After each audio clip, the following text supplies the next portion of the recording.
Before we begin, let's check in for a moment. Notice your breath and let it slow just a little.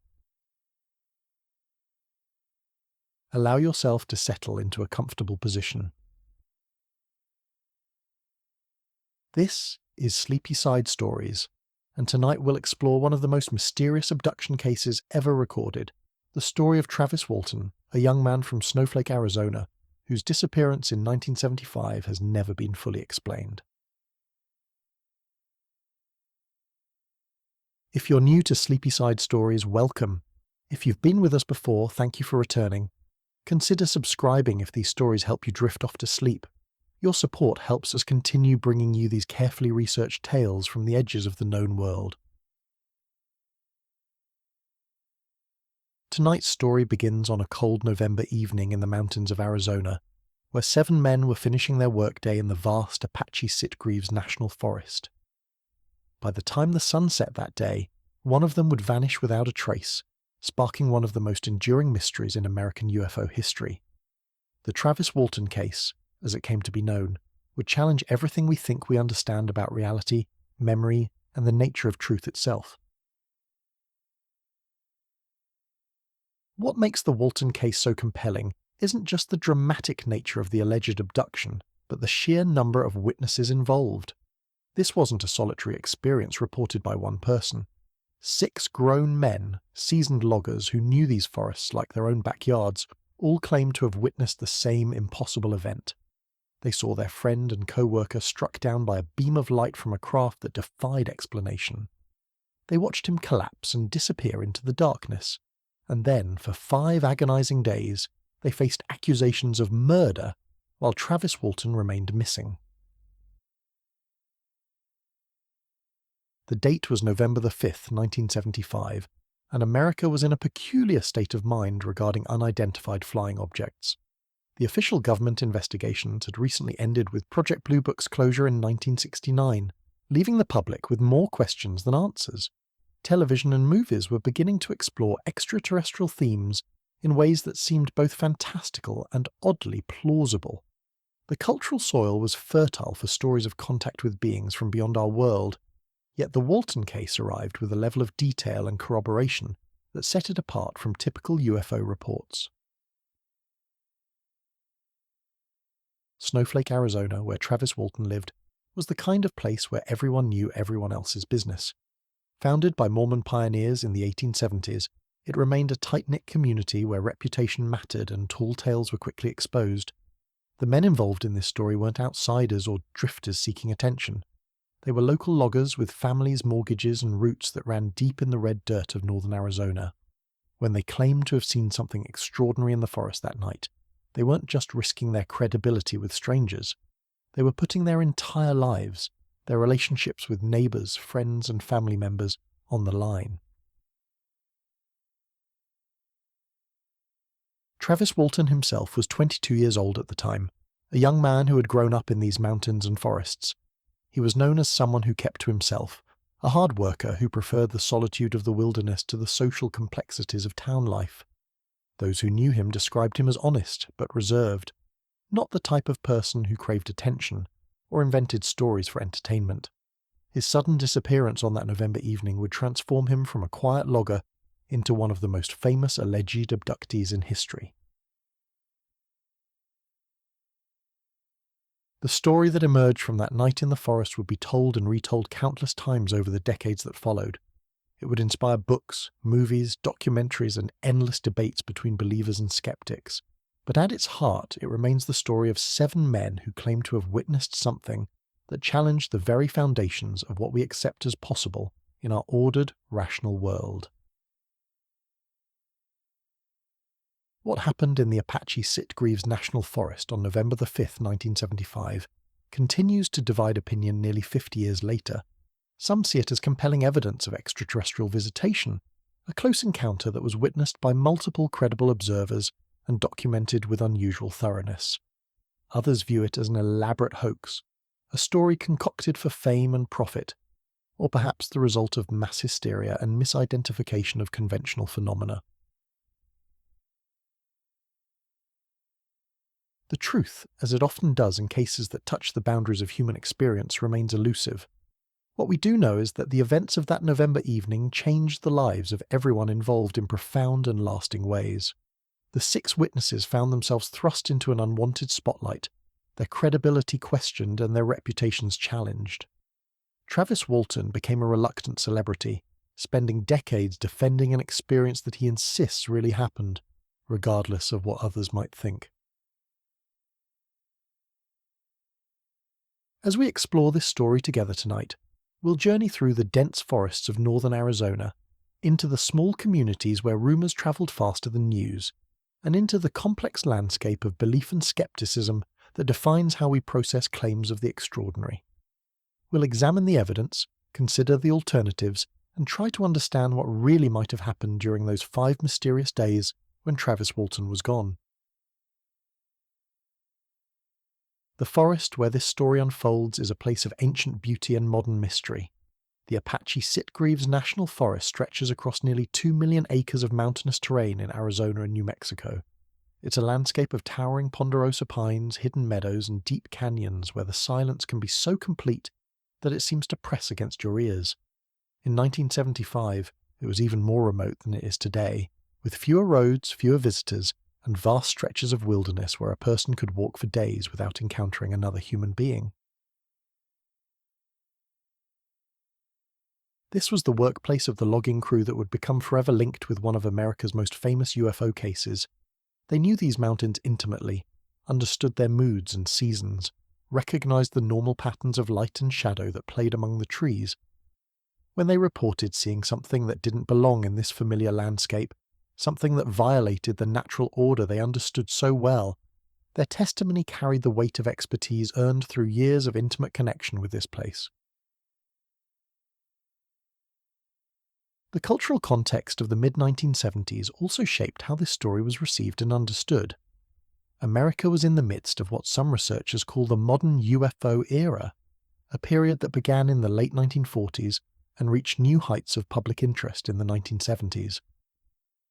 The closure of Project Blue Book had left many questions unanswered, creating a vacuum that was filled by civilian UFO organizations, independent researchers, and an increasingly sophisticated network of enthusiasts and investigators.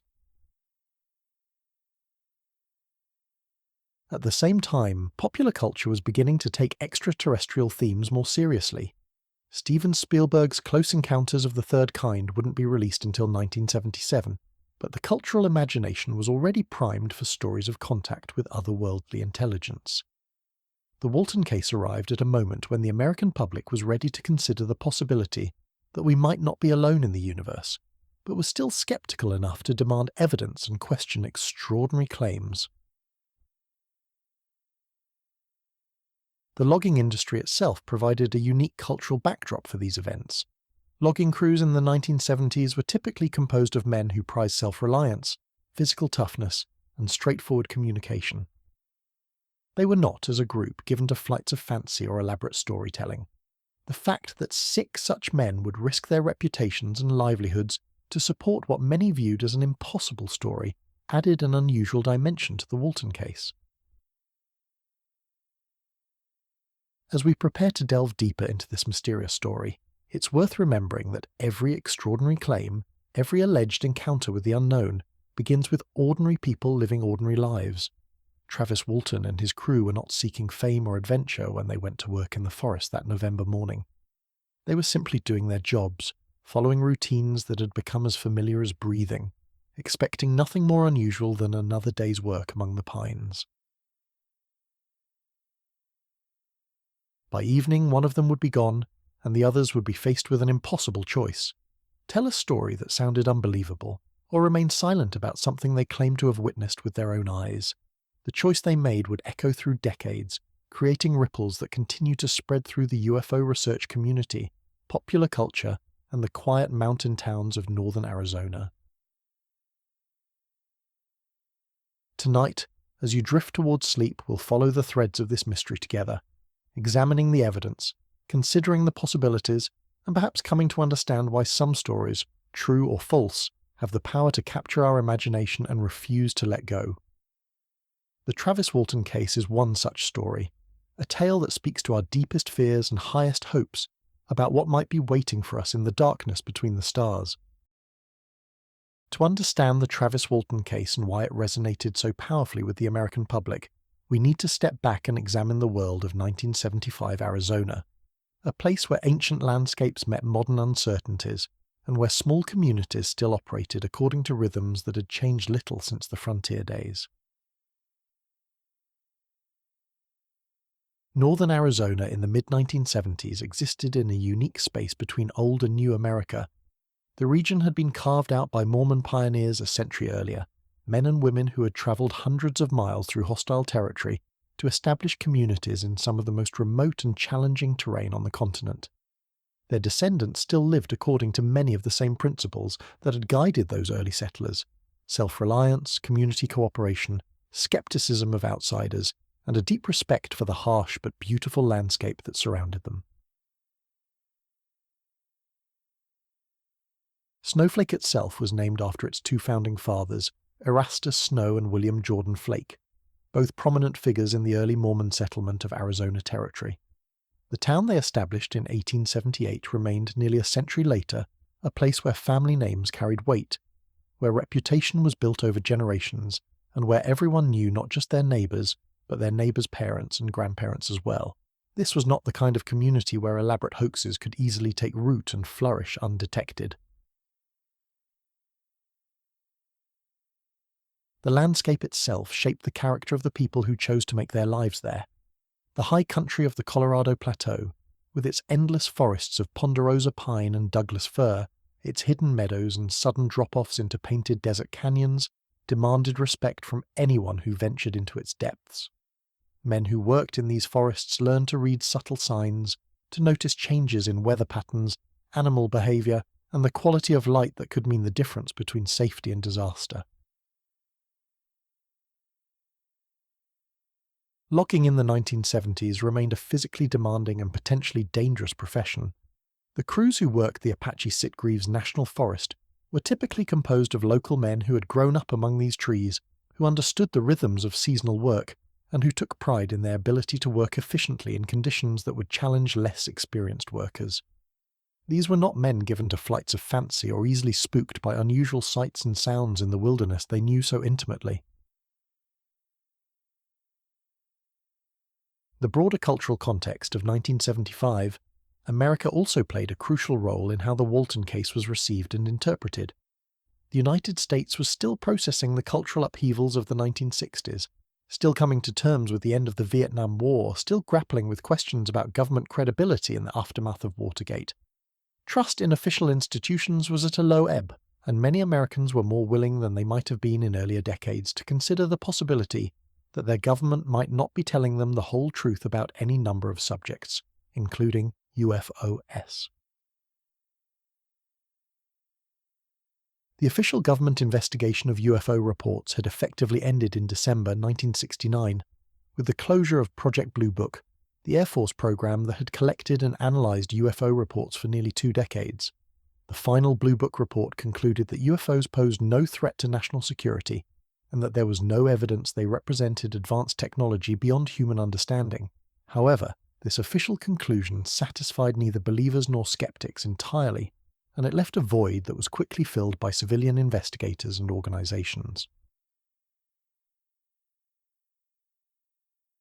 By 1975, groups like the National Investigations Committee on Aerial Phenomena and the Mutual UFO Network had established sophisticated networks for collecting and analysing UFO reports from across the country. These organisations brought a more scientific approach to UFO investigation than had often been the case in earlier decades, employing trained investigators, standardised reporting forms, and systematic analysis of witness testimony and physical evidence. The media landscape of the mid-1970s also contributed to the unique reception of the Walton case. Television news was becoming more sophisticated and more willing to cover unusual stories that might have been dismissed or ignored in earlier eras. At the same time, the line between news and entertainment was becoming increasingly blurred, with programs that combined journalistic investigation with dramatic presentation becoming more common and more popular with audiences. Popular culture was also beginning to take extraterrestrial themes more seriously. While science fiction had long been relegated to B-movies and pulp magazines, the 1970s saw the emergence of more thoughtful and sophisticated treatments of the possibility of contact with non-human intelligence. Films like 2001, A Space Odyssey had already demonstrated that audiences were ready for serious consideration of humanity's place in a larger cosmic context. The Apollo space program, which had reached its dramatic climax with the moon landings of 1969 through 1972, had also expanded the American imagination about what might be possible in terms of space travel and exploration. If human beings could travel to the moon and back, the reasoning went, perhaps other forms of intelligent life had developed even more advanced capabilities for interplanetary or interstellar travel. The economic context of rural Arizona in 1975 also shaped the community's response to the Walton case. The timber industry was still a significant part of the regional economy, providing steady employment for men who might otherwise have had to leave their home communities in search of work. Logging crews were typically close-knit groups who worked together for months or years at a time, developing the kind of mutual trust and interdependence that comes from sharing dangerous work in isolated conditions. The crew that would become central to the Walton case had been working together under a contract to thin trees in a specific section of the Apache Sitgreaves National Forest. This was routine work, the kind of forest management project that had been going on for decades as land managers sought to reduce fire hazards and promote healthy forest growth. The men involved knew each other well, understood each other's strengths and weaknesses, and had developed the easy familiarity that comes from shared labour and shared challenges. The social dynamics of small-town Arizona also played a crucial role in how the Walton case unfolded. In a community like Snowflake, reputation was everything. A man's word was his bond, and accusations of dishonesty or unreliability could have consequences that lasted for generations. When the members of the logging crew reported what they had witnessed in the forest that November evening, they were not just making a statement about unusual events they claimed to have observed. They were risking their standing in a community where social capital took decades to build and could be destroyed overnight. The religious culture of the region also provided an important backdrop for understanding how residents processed and interpreted claims about extraordinary experiences. The Mormon settlers who had established communities like Snowflake brought with them a religious tradition that was more open than many others to the possibility of supernatural or otherworldly encounters. The Book of Mormon itself contained accounts of visits by heavenly beings, and Mormon theology included concepts of multiple inhabited worlds, an ongoing revelation that might make claims about UFO encounters seem less inherently impossible than they might to members of other religious traditions. At the same time, the practical, no-nonsense culture of rural Mormon communities provided a natural skepticism about claims that seemed too extraordinary or convenient.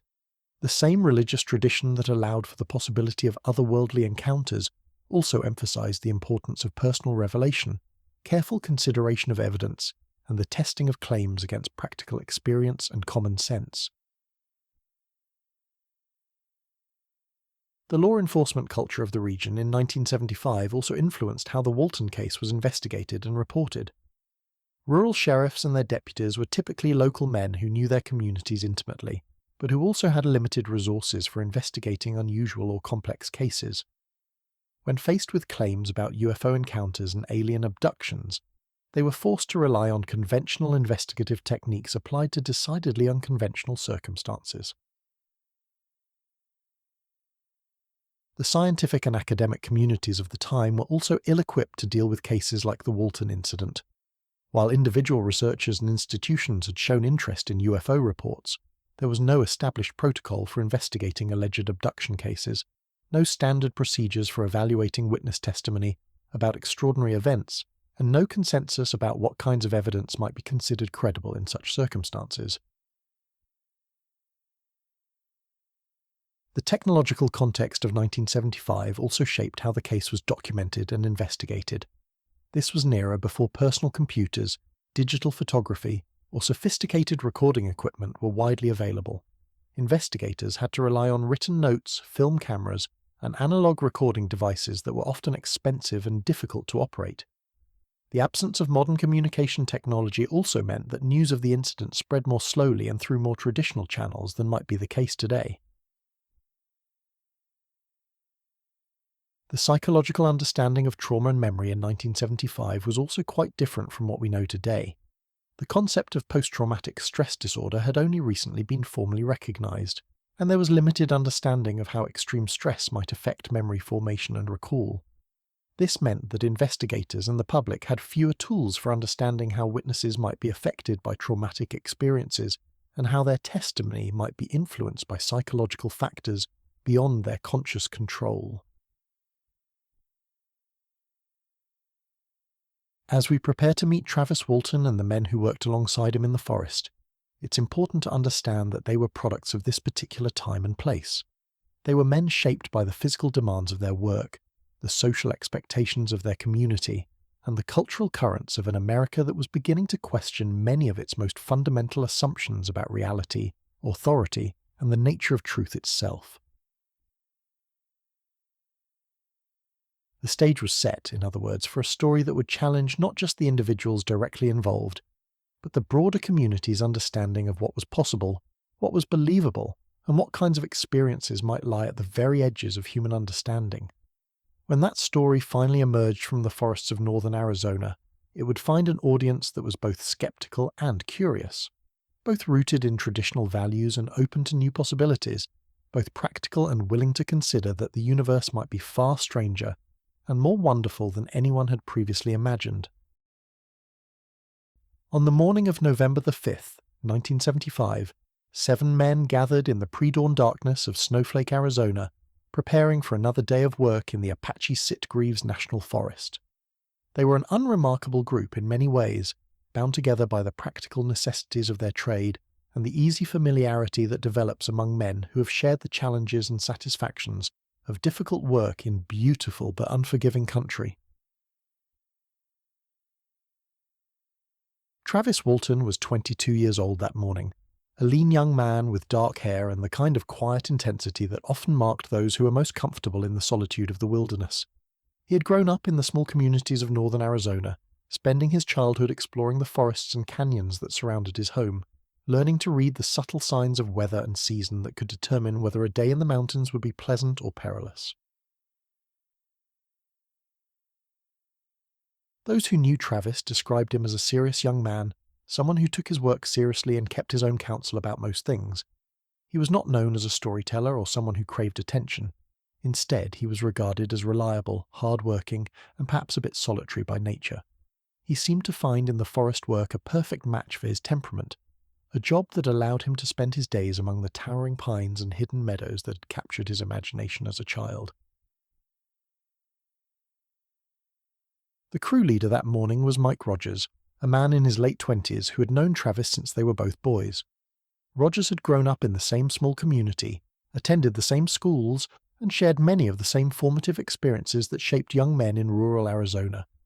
He was known as a competent foreman, someone who could organize work efficiently and safely, while maintaining the kind of relaxed but focused atmosphere that made long days in the forest pass more pleasantly for everyone involved. Rogers had secured a contract with the Forest Service to thin trees in a specific area of the national forest, work that was both physically demanding and requiring careful attention to safety protocols. The crew he had assembled for this project consisted of men he knew well, workers whose skills and reliability he trusted implicitly. This was not the kind of job where you could afford to have unreliable or unpredictable people as part of your team. Among the other crew members was Alan Dallas, a steady worker known for his practical approach to problems and his ability to maintain equipment under challenging conditions. Dallas had been working in the forest for several years and had developed the kind of expertise that made him valuable to any logging operation. He was the sort of man who could diagnose mechanical problems quickly, improvise solutions when necessary, and keep working productively even when conditions became difficult. Ken Peterson was another experienced member of the crew, a man whose knowledge of the forest was matched by his skill with the tools of the trade. Peterson had grown up hunting and fishing in these mountains, and he brought to the work a deep understanding of the natural rhythms and patterns that governed life in the high country. He was known for his ability to predict weather changes, to identify potential hazards before they became serious problems, and to work efficiently even in challenging terrain. John Gullett brought to the crew a different set of skills and experiences. He was somewhat older than most of the others, and had worked in various capacities throughout the region before joining Rogers' logging operation. Gullett was known as someone who could be counted on to maintain steady productivity throughout long days of physical labour, and who brought a mature perspective to the sometimes competitive dynamics that could develop among younger workers. Steve Pearce was one of the younger members of the crew, but he had already established himself as a reliable worker who took direction well and contributed to the team's overall effectiveness. Pearce had grown up in the area and was familiar with the forests where they were working, but he was still learning some of the more sophisticated aspects of forest management and logging techniques from the more experienced crew members. The final member of the group was Dwayne Smith, another local man who had joined the crew based on his reputation for hard work and dependability. Smith was known in the community as someone who showed up consistently, worked without complaint, and could be counted on to do his part in maintaining the crew's productivity and safety standards. These 7 men had been working together for several weeks on the current contract, developing the kind of easy cooperation that made their work proceed smoothly and efficiently. They knew each other's strengths and limitations, had established routines for organising their tools and equipment, and had found the rhythm of work that allowed them to complete their assigned tasks while maintaining the safety standards that were essential when working with powerful machinery in remote locations. The specific area where they were working that November was located about 15 miles southwest of Snowflake, in a section of the forest that was typical of the region's mixed pine and fir forests. The terrain was moderately steep, with rocky outcroppings and small meadows scattered among the dense stands of timber.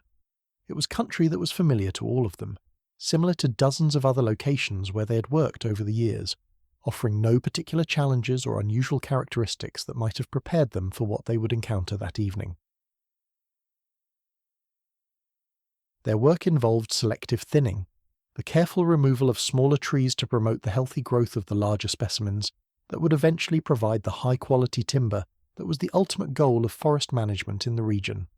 This was skilled work that required not just physical strength and endurance, but also the ability to make quick decisions about which trees to remove, how to fell them safely in close quarters, and how to organise the work so that the crew could maintain steady progress without creating hazardous conditions. The rhythm of their workday was typical of logging operations throughout the region.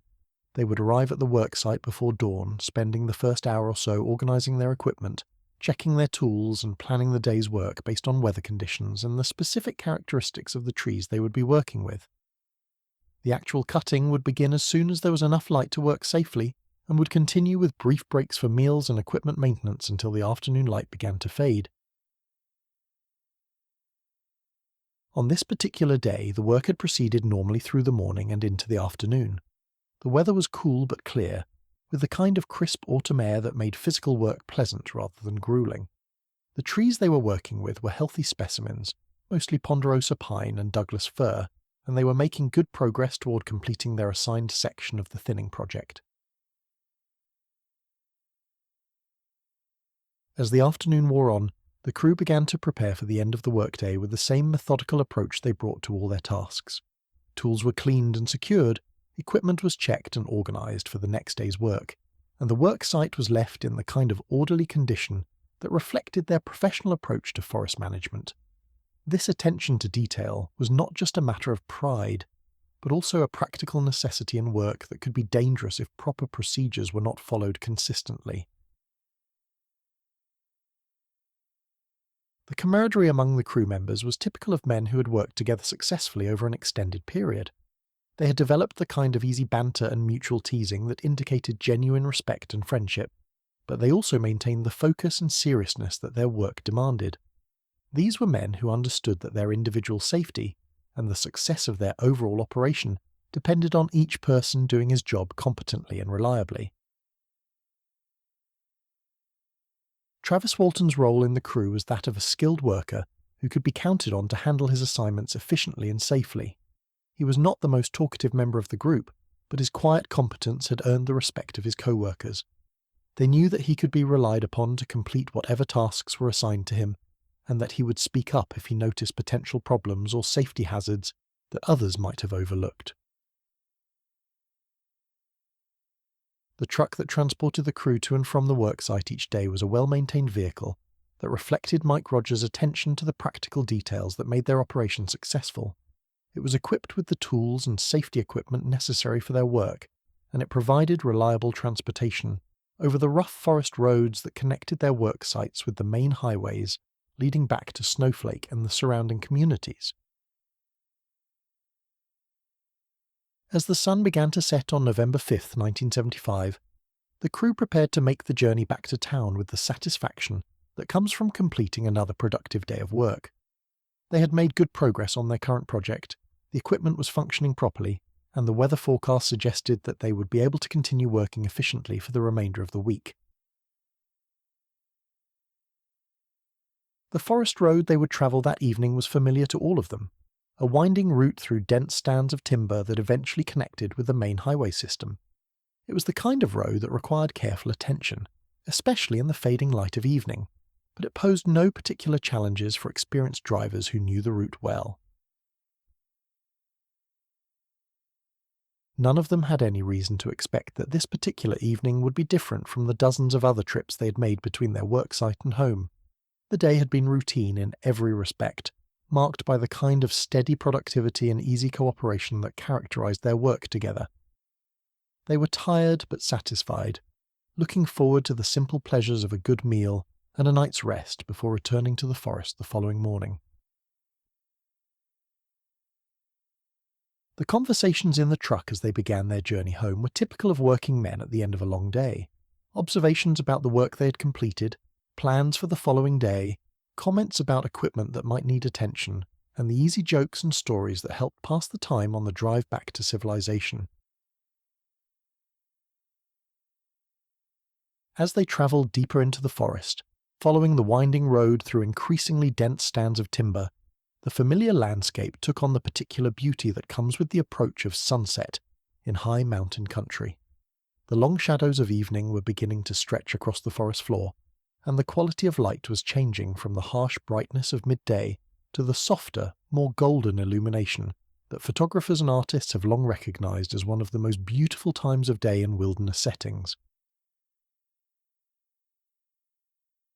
It was in this peaceful, familiar setting, surrounded by country they knew as well as their own neighborhoods, that these 7 ordinary men were about to encounter something that would challenge everything they thought they knew about reality itself. The truck rolled slowly along the familiar forest road as the last light of day filtered through the towering pines. Mike Rogers gripped the steering wheel with the easy confidence of a man who had navigated these winding mountain routes countless times before, while his 6 crew members settled into the comfortable exhaustion that comes after a day of productive physical labour. The conversation was sporadic and relaxed, punctuated by the steady rumble of the engine and the crunch of tyres on the gravelly surface of the logging road. It was approximately 6:15 in the evening when Alan Dalis, sitting by one of the windows, noticed something unusual ahead through the trees. At first, it appeared to be nothing more than a flickering light, perhaps the reflection of the setting sun on a piece of metal debris left behind by previous logging operations. But as the truck rounded a gentle curve in the road, bringing them into a small clearing, the light became more distinct, more purposeful in its movements. "What the hell is that?" Dallas asked, his voice cutting through the casual conversation that had been filling the cab. The other men turned to look in the direction he was indicating, and the easy atmosphere of the evening suddenly shifted as they all focused their attention on something that didn't belong in the familiar landscape they knew so well. Mike Rogers slowed the truck instinctively, his years of experience in the forest having taught him to approach anything unexpected with caution. What they saw, hovering perhaps 15 feet above a small clearing to their right, challenged every assumption they had about what was possible in the ordered world of forest management and logging operations. The object was roughly disc-shaped, approximately 15 to 20 feet in diameter, and appeared to be constructed of some kind of metallic material that reflected the fading daylight with an unusual luminescence. It hovered silently above the clearing, displaying no visible means of propulsion, no engines or rotors that might explain how it maintained its position in the air. The craft appeared to be perfectly stable, showing none of the movement or vibration that would be expected from any conventional aircraft. For several long moments, the 7 men sat in the truck staring at the impossible sight before them. The silence was profound, broken only by the sound of their own breathing and the gentle idling of the truck engine. Each of them was trying to process what he was seeing, to find some rational explanation that would make sense of an object that violated everything they understood about the laws of physics and the normal operations of aircraft. Ken Peterson was the first to break the silence. "That's not any kind of helicopter I've ever seen," he said quietly, voicing what they were all thinking. The craft showed no rotor blades, no visible engine exhaust, no navigation lights or other features that would identify it as any type of conventional aircraft. It simply hung in the air above the clearing, as motionless and solid-looking as a building, yet clearly defying gravity in ways that seemed impossible. Travis Walton had been studying the object intently, his mind racing through possible explanations for what they were witnessing. Always more comfortable with action than with prolonged analysis, he made a decision that would change his life forever. "I want to get a closer look," he said, reaching for the door handle of the truck. "Travis, don't," Mike Rogers called out, his voice carrying the authority of a crew leader who had learned to be cautious around anything unexpected in the wilderness. But Travis was already stepping down from the truck, his curiosity and perhaps his courage overwhelming the natural caution that had kept him safe through years of dangerous forest work. The other crew members watched through the truck's windows as Travis walked steadily toward the hovering craft, his movements deliberate but unhurried. He appeared calm and focused, not exhibiting the kind of fear or hesitation that might be expected from someone approaching such an extraordinary and potentially dangerous phenomenon. His silhouette was clearly visible against the fading light as he crossed the clearing, moving closer to something that defied all rational explanation. As Travis approached to within perhaps 50 feet of the object, it began to exhibit changes in its behavior that filled the watching crew members with growing alarm. The craft, which had been perfectly motionless since they first observed it, began to emit a low, pulsing sound that seemed to come from deep within its structure.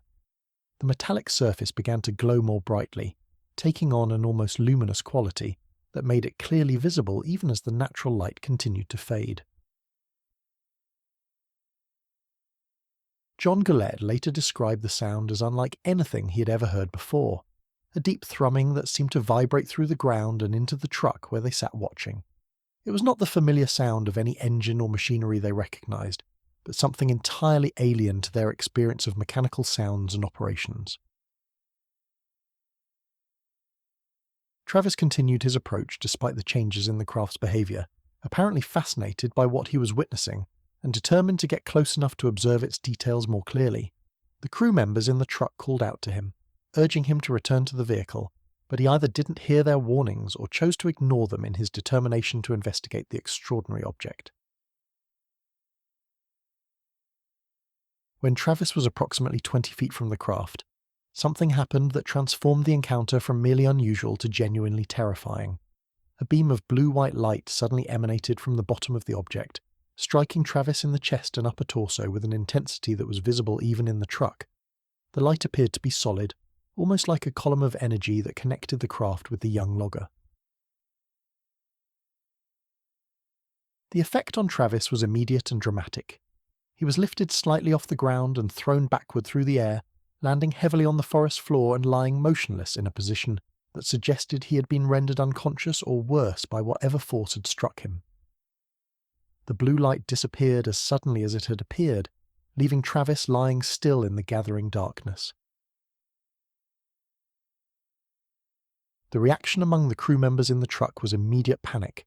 Steve Pierce later described the moment as the most terrifying experience of his life, watching his friend and co-worker struck down by something that seemed impossible but was undeniably real. Several of them shouted Travis's name, but there was no response from the motionless figure on the ground. Mike Rogers faced an impossible decision in that moment. Every instinct told him to drive immediately to Travis's aid, to render whatever assistance might be possible to an injured crew member. But the presence of the craft, which continued to hover silently above the clearing, represented an unknown and potentially deadly threat to the rest of his crew. As the leader responsible for the safety of 6 other men, he had to weigh the possibility of helping Travis against the risk of exposing others to whatever force had struck down their co-worker. The craft itself began to exhibit new patterns of behavior that increased the crew's terror and confusion. The glow emanating from its surface intensified, and it began to move in ways that demonstrated capabilities far beyond anything in their experience of aircraft operations. It rose higher above the clearing, moved laterally with perfect smoothness, and demonstrated a degree of maneuverability that would have been impossible for any helicopter or conventional aircraft. Dwayne Smith, who had remained relatively quiet during the initial sighting, now urged Rogers to get them away from the area immediately. "We need to get out of here now," he said, his voice reflecting the fear that all of them were feeling as they watched the craft continue its impossible maneuvers above their unconscious friend. Rogers made the agonizing decision to prioritize the safety of the living crew members over the uncertain fate of Travis Walton. He put the truck in gear and drove away from the clearing at high speed, leaving Travis lying motionless beneath the hovering craft.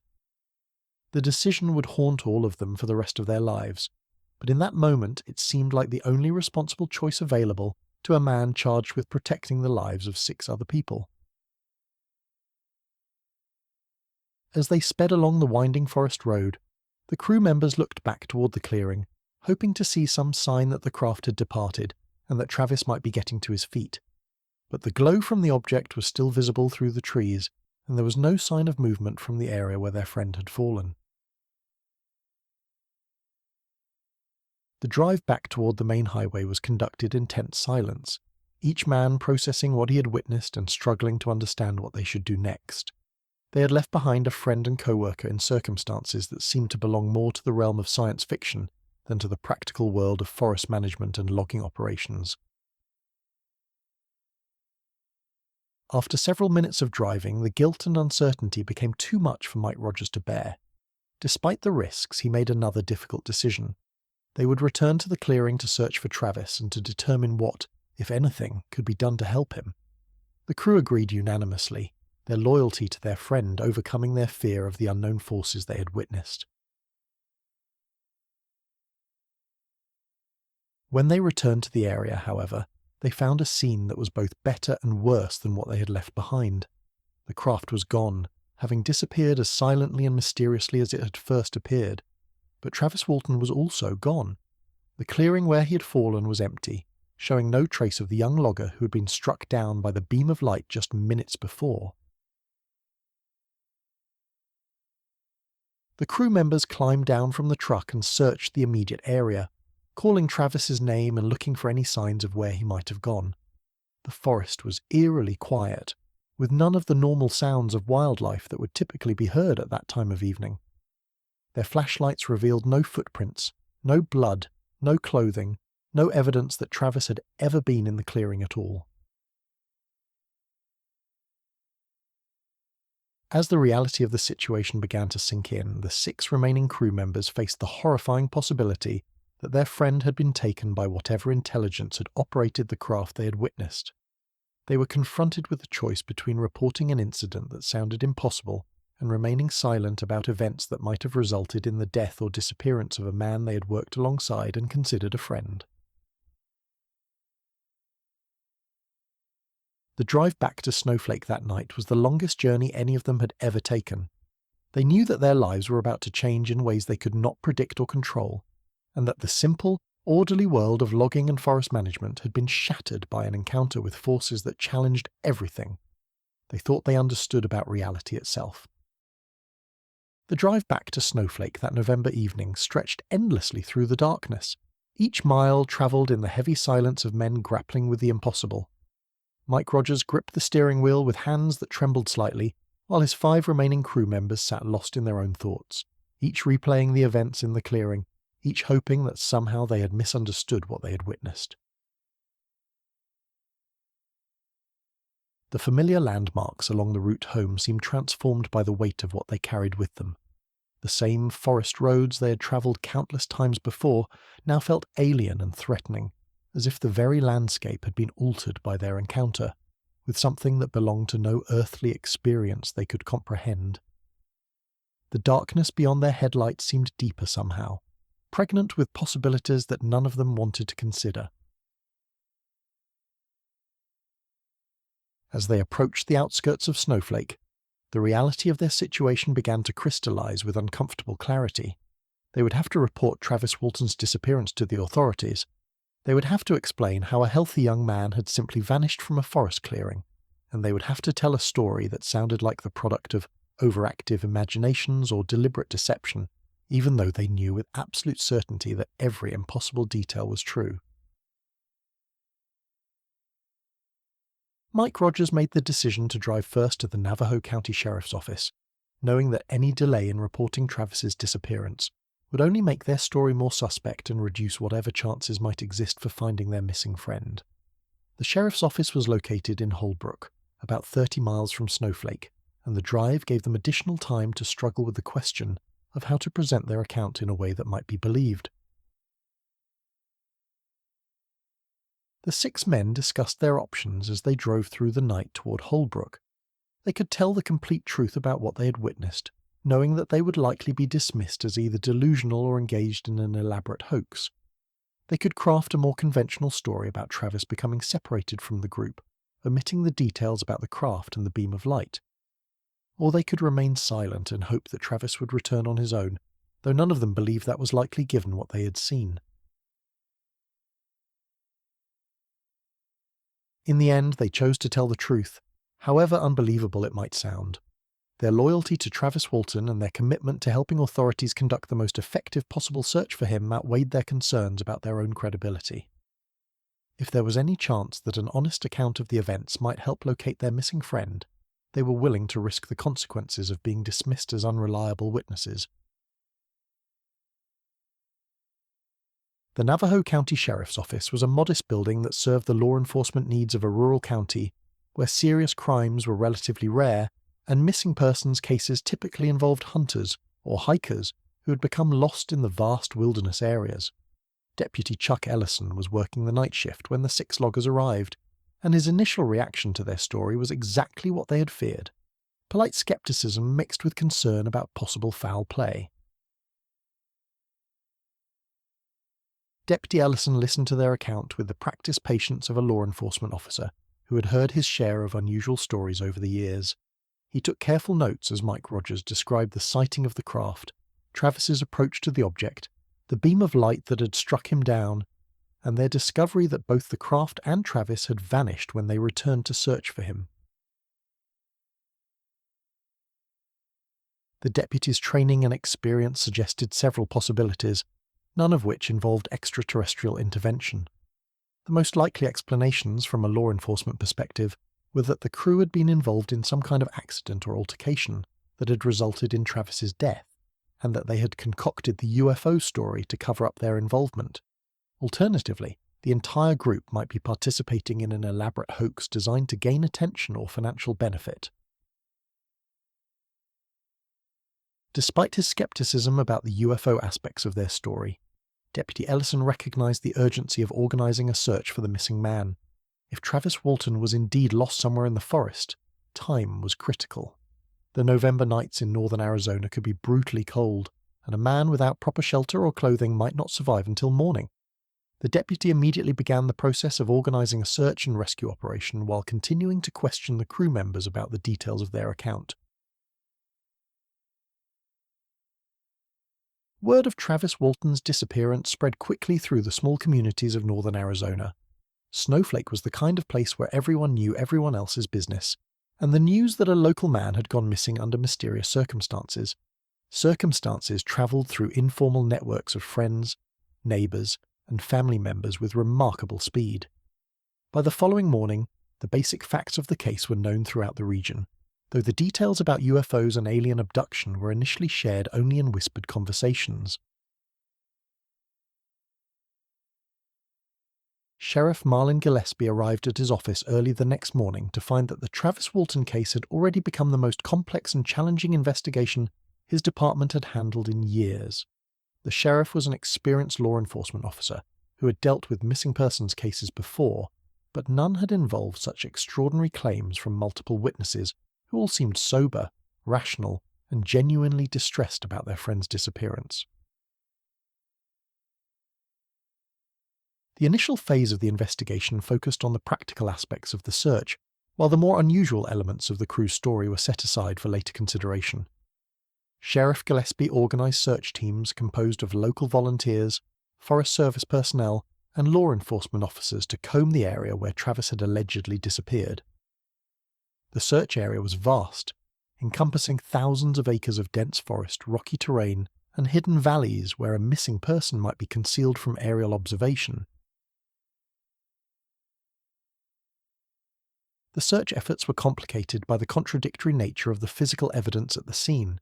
The clearing where the crew claimed Travis had been struck down by the mysterious beam showed no obvious signs of a struggle, no blood, no torn clothing, and no clear trail indicating the direction he might have travelled. The ground was too rocky and covered with forest debris to preserve clear footprints, making it impossible to determine with certainty whether Travis had ever been in the clearing at all.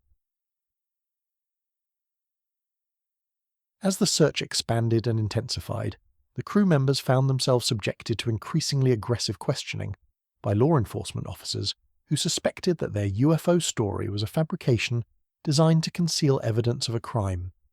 The 6 men were questioned separately and repeatedly, with investigators looking for inconsistencies in their accounts that might indicate deception or collusion in a cover-up.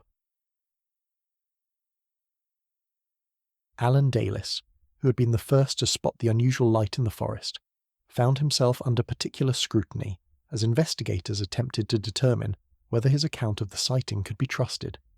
His description of the craft's appearance and behaviour was detailed and consistent, but it described phenomena that violated the known laws of physics in ways that trained investigators found impossible to accept. Ken Peterson, whose knowledge of the forest was extensive and whose reputation for reliability was well established in the community, faced similar skepticism when he confirmed the details of Dalis's account.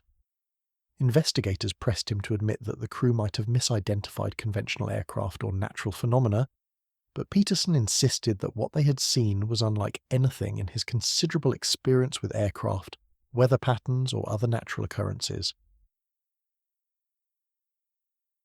The psychological pressure on the 6 remaining crew members was enormous. They were not only dealing with genuine concern and grief over the fate of their missing friend, but also with the growing realization that they were being viewed as suspects in a possible homicide investigation. The community that had known and trusted them for years was beginning to look at them with suspicion and doubt. Mike Rogers, as the crew leader and the person responsible for the safety of his workers, felt the weight of suspicion most heavily. Investigators questioned him extensively about his relationship with Travis Walton, looking for evidence of conflicts or disputes that might provide a motive for violence. They examined the financial aspects of the logging contract, searching for signs that the crew might have had reasons to eliminate one of their members. The families of the crew members were also affected by the investigation and the growing cloud of suspicion that surrounded the case. Wives and children found themselves subjected to curious stares and whispered conversations when they appeared in public. The close-knit community that had always provided support and friendship began to feel less welcoming as doubts about the crew's story continued to grow. Local media outlets began to take notice of the case as reports of the UFO sighting and the mysterious disappearance spread beyond the immediate area. Newspaper reporters and radio journalists arrived in Snowflake seeking interviews with the crew members and anyone else who might have information about the incident. The attention was unwelcome to men who were already struggling with the emotional and psychological impact of losing a friend under such bizarre circumstances. The search operation continued for several days, expanding to cover an ever wider area as hopes of finding Travis alive began to fade. Helicopters equipped with searchlights flew grid patterns over the forest, while ground teams with tracking dogs explored ravines, caves, and other locations where a missing person might have sought shelter. The rough terrain and dense vegetation made the search extremely challenging, and the approaching winter weather added urgency to the efforts. As the days passed without any trace of Travis Walton, the investigation began to focus more intently on the possibility that the crew members were involved in his disappearance. The UFO story, which had initially seemed merely eccentric, was now being viewed by investigators as a deliberate attempt to misdirect the investigation and conceal evidence of a crime. The crew members were asked to submit to polygraph examinations, a request that they agreed to despite their concerns about the rigorous liability and fairness of such tests. They understood that refusing to take the tests would be viewed as evidence of guilt, but they also knew that the results might not be accepted as conclusive proof of their innocence even if they passed.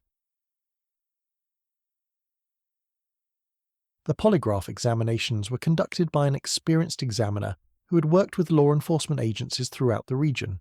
The tests focused on the basic facts of the crew's story. Had they seen an unusual craft in the forest? Had they witnessed Travis being struck by a beam of light? And did they have any knowledge of what had actually happened to their missing co-worker? The results of the polygraph test were mixed and inconclusive, adding to rather than resolving the uncertainties surrounding the case. Some of the crew members showed physiological responses that suggested deception or high levels of stress, while others appeared to be answering truthfully according to the examiner's interpretation of the test results. The ambiguous nature of the findings satisfied neither the investigators who suspected foul play, nor the crew members who had hoped to clear their names definitively. As the search for Travis Walton entered its 5th day, the 6 remaining crew members found themselves trapped in an impossible situation. They were grieving the loss of a friend while simultaneously defending themselves against suspicions of murder. They were telling what they knew to be the truth about extraordinary events while being dismissed as either delusional or dishonest, and they were watching their reputations and their relationships within their community deteriorate under the weight of an investigation that seemed to have no satisfactory resolution in sight. The forest where Travis Walton had disappeared remained silent, keeping its secrets hidden beneath the towering pines and rocky outcroppings that had witnessed whatever extraordinary events had occurred on that November evening. The search teams continued their methodical exploration of every ravine and clearing, but the vast wilderness seemed to have swallowed the missing logger without leaving so much as a trace of his presence or his fate. On the evening of November 10th, 1975, exactly 5 days after Travis Walton had vanished from the forest clearing, a telephone rang in the modest home of Grant Neff in Heber, Arizona. The call would mark the beginning of the most extraordinary chapter in an already impossible story, bringing Travis Walton back from whatever realm he had inhabited during his mysterious absence. The voice on the other end of the line was weak and confused, barely recognizable as that of the young logger who had disappeared under such dramatic circumstances. "This is Travis," the caller said, his words coming slowly and with obvious effort. "I'm at a phone booth in Heber. Please come and get me."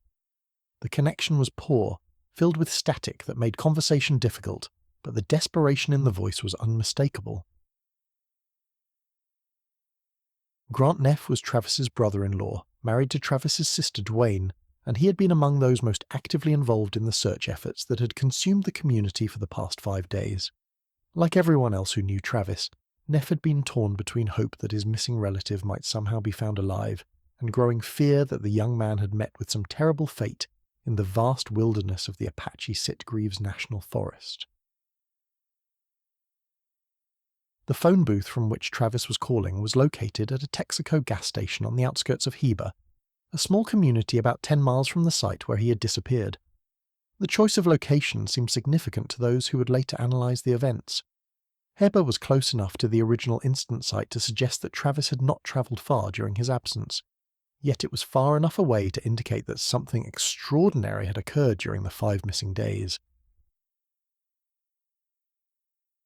Neff immediately drove to the gas station, his mind racing with questions about where Travis had been and what had happened to him during his mysterious absence. The drive through the dark mountain roads took on an almost surreal quality, as if he were travelling not just through physical space, but through the boundaries between the possible and the impossible, between the rational world he had always known and something far stranger and more unsettling. When Neff arrived at the gas station, he found Travis huddled in the phone booth, his appearance shocking to someone who had known him since childhood. The young logger looked haggard and disoriented, his clothes dishevelled and his eyes holding a distant, almost haunted quality that suggested experiences beyond ordinary human understanding. He appeared to have lost weight during his absence, and his movements were slow and uncertain, as if he was struggling to readjust to his physical surroundings. Travis's first words to his brother-in-law were confused and fragmentary, reflecting a mental state that seemed to hover somewhere between consciousness and dream. "They let me go," he said, though he seemed uncertain about who they might be or what the circumstances of his release had involved. His memories of the preceding 5 days appeared to be incomplete and disjointed, more like fragments of a half-remembered nightmare than coherent recollections of actual events. The drive back to Snowflake was conducted largely in silence, with Travis seeming to drift in and out of awareness of his surroundings. He occasionally made brief comments about his experiences, but these were so fragmentary and strange that Neff found it difficult to understand what his brother-in-law was trying to communicate.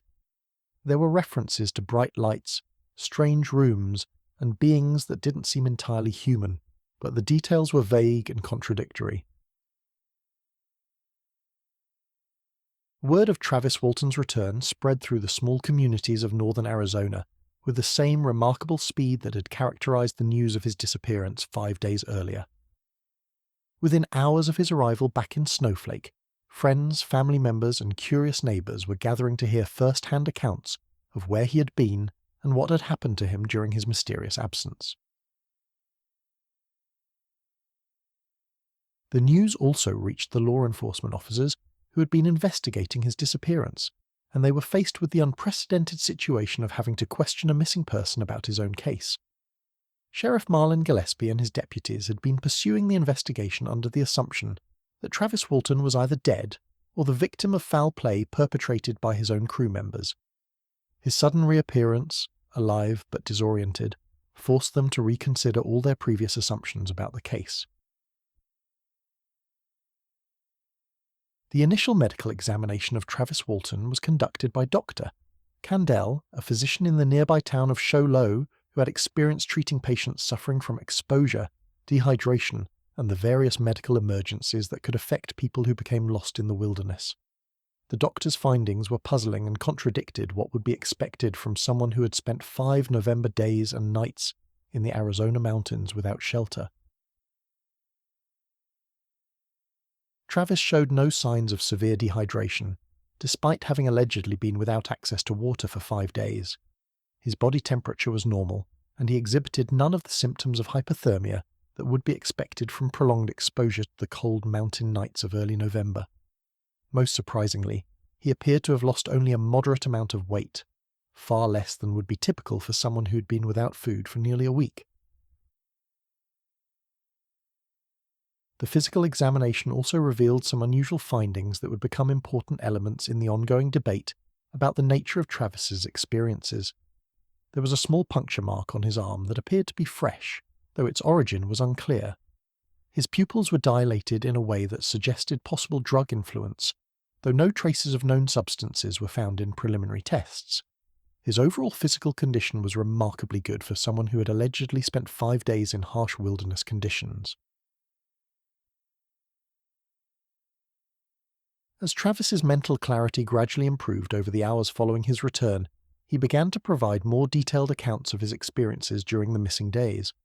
These accounts would prove to be among the most controversial and debated aspects of the entire case, describing encounters and environments that challenged conventional understanding of what might be possible within the bounds of known reality. According to Travis's evolving account, his memories of the 5-day period began with awakening in what he described as a medical facility of some kind. The room where he found himself was unlike anything in his previous experience, with curved walls that seemed to emit their own soft illumination and equipment that bore no resemblance to conventional medical instruments. The atmosphere was warm and humid, with a quality of air that seemed somehow different from what he was accustomed to breathing. The beings he encountered in this environment were described as humanoid but distinctly non-human in their characteristics. They were shorter than average humans, with large heads and eyes, pale skin, and movements that seemed both purposeful and somehow alien to normal human behavior patterns. Travis's descriptions of these entities would become some of the most detailed and influential accounts in the literature of alleged alien encounters. The interactions between Travis and these beings were described as largely non-verbal, conducted through gestures and what he interpreted as some form of telepathic communication. He reported feeling initially frightened and confused by his situation, but gradually becoming more calm as he realized that the entities did not seem to intend him harm. Their behavior toward him was described as clinical but not unkind, suggesting that he was being studied or treated rather than threatened. Travis's account included detailed descriptions of the interior spaces where he spent his time during the missing days. He described rooms with curved walls and ceilings that seemed to be constructed from some kind of seamless material that emitted a gentle, diffused light. The floors appeared to be made of a similar substance, warm to the touch and slightly yielding underfoot. The overall impression was of an environment that was highly advanced technologically, but designed according to principles very different from human engineering. The equipment and instruments that Travis observed during his alleged captivity were unlike anything in his previous experience or knowledge. He described devices that seemed to monitor his vital signs without being physically attached to his body, machines that projected images and information in three-dimensional displays, and control systems that responded to touch or gesture in ways that seemed almost magical to someone from a 1970s technological background. Perhaps most remarkably, Travis reported being allowed to observe the exterior of the craft, where he was being held, describing a view that included what he interpreted as the Earth seen from space. The sight was both beautiful and terrifying to someone who had never travelled far from the forests and mountains of northern Arizona. The perspective he described was consistent with orbital observation, though he had no way of knowing whether he was actually in space, or simply viewing projected images of some kind. The conclusion of Travis's alleged captivity was described as sudden and disorienting. According to his account, he was escorted by several of the beings to what appeared to be an exit area of the craft, where he was fitted with some kind of breathing apparatus and prepared for what he assumed would be his return to Earth. The transition from the controlled environment of the craft to the familiar surroundings of the Arizona mountains was abrupt and left him feeling confused and disoriented. Travis's memories of actually returning to Earth were fragmentary and unclear. He recalled finding himself lying on the ground near the highway outside Heber, still wearing the same clothes he had been wearing when he disappeared 5 days earlier. His first conscious awareness was of seeing lights in the distance, which he gradually recognized as the illumination from the gas station, where he would eventually make his phone call for help. The emotional impact of Travis's return on his family and the logging crew members was profound and complicated. Those who loved him were relieved beyond measure to have him back alive and apparently unharmed, but they were also struggling to understand and process the extraordinary claims he was making about his experiences. The accounts he was providing challenged not just their understanding of reality, but their ability to know how to respond to someone they cared about, who was reporting experiences that seemed impossible. For the 6 crew members who had witnessed Travis's disappearance and had spent 5 days under suspicion of murder, his return was both vindication and the beginning of a new set of challenges. His survival, and the accounts he was providing, seemed to confirm the basic accuracy of their reports about the UFO sighting and the beam of light that had struck him down. However, the details of his alleged experiences were so extraordinary that they raised new questions about the reliability and interpretation of the entire sequence of events. The medical and psychological evaluation of Travis Walton would continue for several days following his return, as healthcare professionals attempted to determine his physical and mental condition and to understand the nature of whatever experiences he had undergone during his absence. These examinations would become crucial elements in the ongoing debate about the credibility of his account and the possible explanations for what had occurred during those 5 missing days. The law enforcement investigation also had to be completely reconsidered in light of Travis's return and the accounts he was providing. The focus shifted from treating the case as a possible homicide to attempting to understand and evaluate claims that fell far outside the normal parameters of police work. Sheriff Gillespie and his officers found themselves in the unprecedented position of having to investigate alleged extraterrestrial contact as a law enforcement matter. As word of Travis's return and his extraordinary claims spread beyond the local community, the case began to attract attention from UFO researchers, journalists and others interested in the phenomena he was describing. The small town of Snowflake was about to find itself at the center of one of the most intensively studied and debated cases in the history of UFO investigations, with consequences that would extend far beyond the borders of rural Arizona. The questions raised by Travis Walton's return were as profound as they were difficult to answer. If his account was accurate, it represented one of the most detailed and well-documented cases of alleged alien contact in modern history. If it was not accurate, it raised complex questions about the nature of memory, trauma, and the human capacity for creating and believing extraordinary narratives in response to stress and unexplained experiences. As Travis Walton's mind cleared in the days following his return, the fragmented memories of his 5-day absence began to coalesce into a more coherent narrative. What emerged was one of the most detailed alleged first-hand accounts of extraterrestrial contact ever recorded, describing experiences that would challenge every assumption about the nature of reality and humanity's place in the universe. Travis's memories of his time aboard what he believed to be an extraterrestrial craft began not with the moment of his disappearance, but with a gradual awakening in an environment so alien to his experience that his mind initially struggled to process what his senses were reporting. The transition from unconsciousness to awareness was slow and disorienting, like emerging from the deepest possible sleep into a world that operated according to unfamiliar rules. The first sensation he recalled was of warmth and humidity, an atmosphere that felt thick and somehow more substantial than the dry mountain air of northern Arizona. The quality of the air itself seemed different, carrying scents that were not unpleasant but entirely foreign to anything in his previous experience. There was a subtle, electrical quality to the environment, as if the very molecules around him were charged with some form of energy that made his skin tingle with awareness. As his vision cleared, Travis found himself lying on what he initially took to be some kind of examination table, though it bore no resemblance to any medical equipment he had ever seen. The surface beneath him was warm and slightly yielding, conforming to the contours of his body in a way that provided perfect support without feeling soft or unstable. The material appeared to be seamless, without joints or fasteners, as if it had been formed from a single piece of some unknown substance. The room around him was unlike anything he had encountered in his 22 years of life. The walls curved gently from floor to ceiling in smooth, continuous arcs that created a sense of being inside a large egg or pod. There were no sharp corners, no obvious doors or windows, no conventional sources of illumination, yet the entire space was bathed in a soft, even light that seemed to emanate from the walls themselves.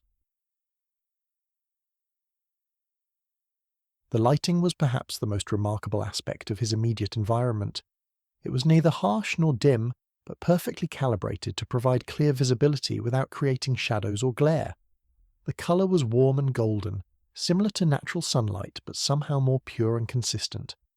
Travis would later struggle to describe this illumination to others, finding that conventional language lacked the vocabulary to convey the unique quality of light that seemed to exist without source or direction. As his awareness continued to sharpen, Travis began to notice details of his surroundings that would remain vivid in his memory for decades to come. The ceiling above him was domed, and appeared to be constructed from the same seamless material as the walls, but it contained what looked like panels or screens that displayed slowly shifting patterns of light and colour. These displays seemed to convey information of some kind, though their meaning was completely incomprehensible to someone from the 1970s Earth. The floor beneath the examination table was smooth and warm to the touch when Travis eventually worked up the courage to place his feet upon it. The material had a slight give to it, similar to high-quality rubber, but it felt more organic somehow, as if it were not manufactured but grown. Walking on it was surprisingly comfortable, providing excellent traction while cushioning each step in a way that made movement feel almost effortless. The silence in the room was profound but not complete. Travis gradually became aware of subtle sounds that seemed to come from the very structure around him, a faint humming that might have been generated by some form of machinery, occasional soft chiming tones that could have been signals or communications, and what sounded like distant voices speaking in a language that bore no resemblance to anything he had ever heard. It was during these first moments of full consciousness that Travis encountered the beings who had become the central figures in his account of extraterrestrial contact. They entered the room through what appeared to be a solid wall, though Travis never clearly saw how the barrier opened or closed. One moment he was alone in the strange chamber, and the next he found himself facing three entities that were recognizably humanoid but distinctly non-human in their characteristics.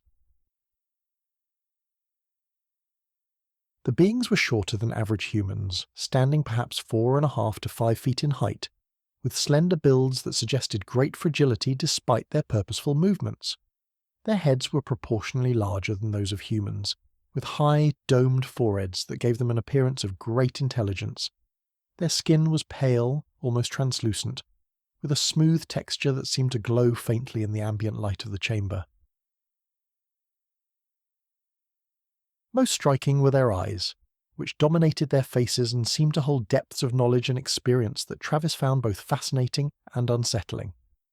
The eyes were large and dark, with no visible pupils or irises in the conventional sense, but they conveyed an impression of awareness and intelligence that left no doubt these were conscious, thinking beings. When they looked at him, Travis felt as though they were seeing not just his physical form but something deeper and more essential about his nature. The beings wore what appeared to be simple, form-fitting garments that covered their bodies from neck to foot. The clothing, if it could be called that, seemed to be made from the same type of seamless material as the room itself, suggesting a level of technological integration that went far beyond anything in human experience. The garments appeared to serve both practical and perhaps ceremonial functions, enhancing rather than concealing the alien nature of their wearers. Communication with these entities was unlike anything Travis had ever experienced. They made no sounds that he could identify as speech, yet he found himself understanding their intentions and wishes through what he could only describe as direct mental contact. Ideas and concepts seemed to flow between them without the medium of language, creating a form of dialogue that was more intimate and immediate than any verbal conversation he had ever had. The initial interactions were focused on what Travis interpreted as medical examination and treatment. The beings moved around him with practiced efficiency, operating devices that had no recognizable human equivalent, but which seemed designed to monitor and assess his physical condition. Beams of colored light played over his body, generating sensations that range from warm tingling to complete numbness in specific areas. Throughout these procedures, Travis felt no pain or discomfort, though he was acutely aware that his body was being studied and perhaps modified in ways he could not understand. The being's touch, when they made physical contact, was gentle but somehow impersonal, like that of medical professionals conducting necessary procedures on a cooperative but fundamentally alien patient. The examination room was only the beginning of Travis's exploration of the craft where he was being held. After what felt like hours of medical procedures, he was led through corridors and chambers that revealed the full scope of the technology that surrounded him. The passages between rooms were curved and organic in design, following flowing lines that seemed to prioritize function over the rigid geometries that characterized human architecture. Each new space he entered revealed additional wonders and mysteries. There were chambers filled with equipment whose purposes he could only guess at, control rooms with displays that showed star fields and what he took to be navigation information, and areas that seemed designed for the comfort and habitation of the beings who operated the craft. The overall impression was of a vessel designed for long journeys through space, equipped with everything necessary for extended voyages between worlds. One of the most memorable spaces Travis encountered was what he came to think of as an observation deck, a chamber with transparent walls that provided a breathtaking view of the cosmos beyond. Through these windows he could see the curve of the Earth below, its blue and white surface turning slowly in the void of space. The sight was simultaneously beautiful and terrifying to someone who had never travelled far from his home in the Arizona mountains. The view of Earth from space provided Travis with a perspective on his home planet that few humans had ever experienced.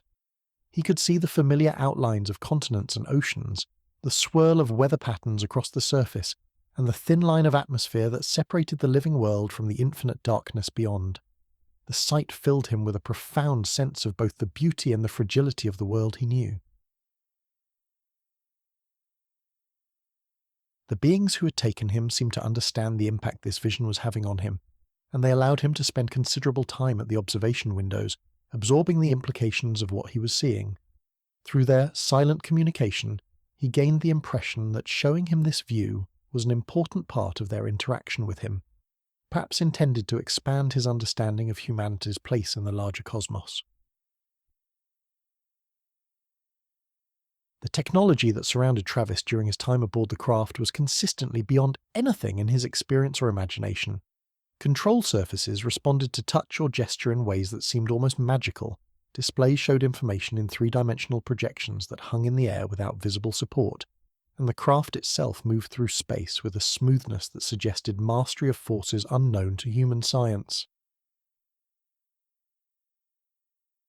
The being's interaction with their technology was seamless and intuitive, suggesting that the boundary between operator and machine had been blurred or eliminated entirely. They moved through their environment with the easy familiarity of creatures perfectly adapted to their artificial habitat, manipulating controls and accessing information with an efficiency that spoke of centuries or millennia of technological development. Throughout his time aboard the craft, Travis remained aware that he was being studied as much as he was studying his captors. The beings observed his reactions to their technology and environment with what seemed to be scientific interest, documenting his responses and perhaps learning as much about human psychology and physiology as they were revealing about their own nature and capabilities. The question of why he had been taken remained largely unanswered during his time aboard the craft. The beings provided no clear explanation for their actions, though Travis gained the impression through their mental communications that his selection had been somewhat random, the result of his being in the wrong place at the wrong time when their activities brought them into contact with the logging crew.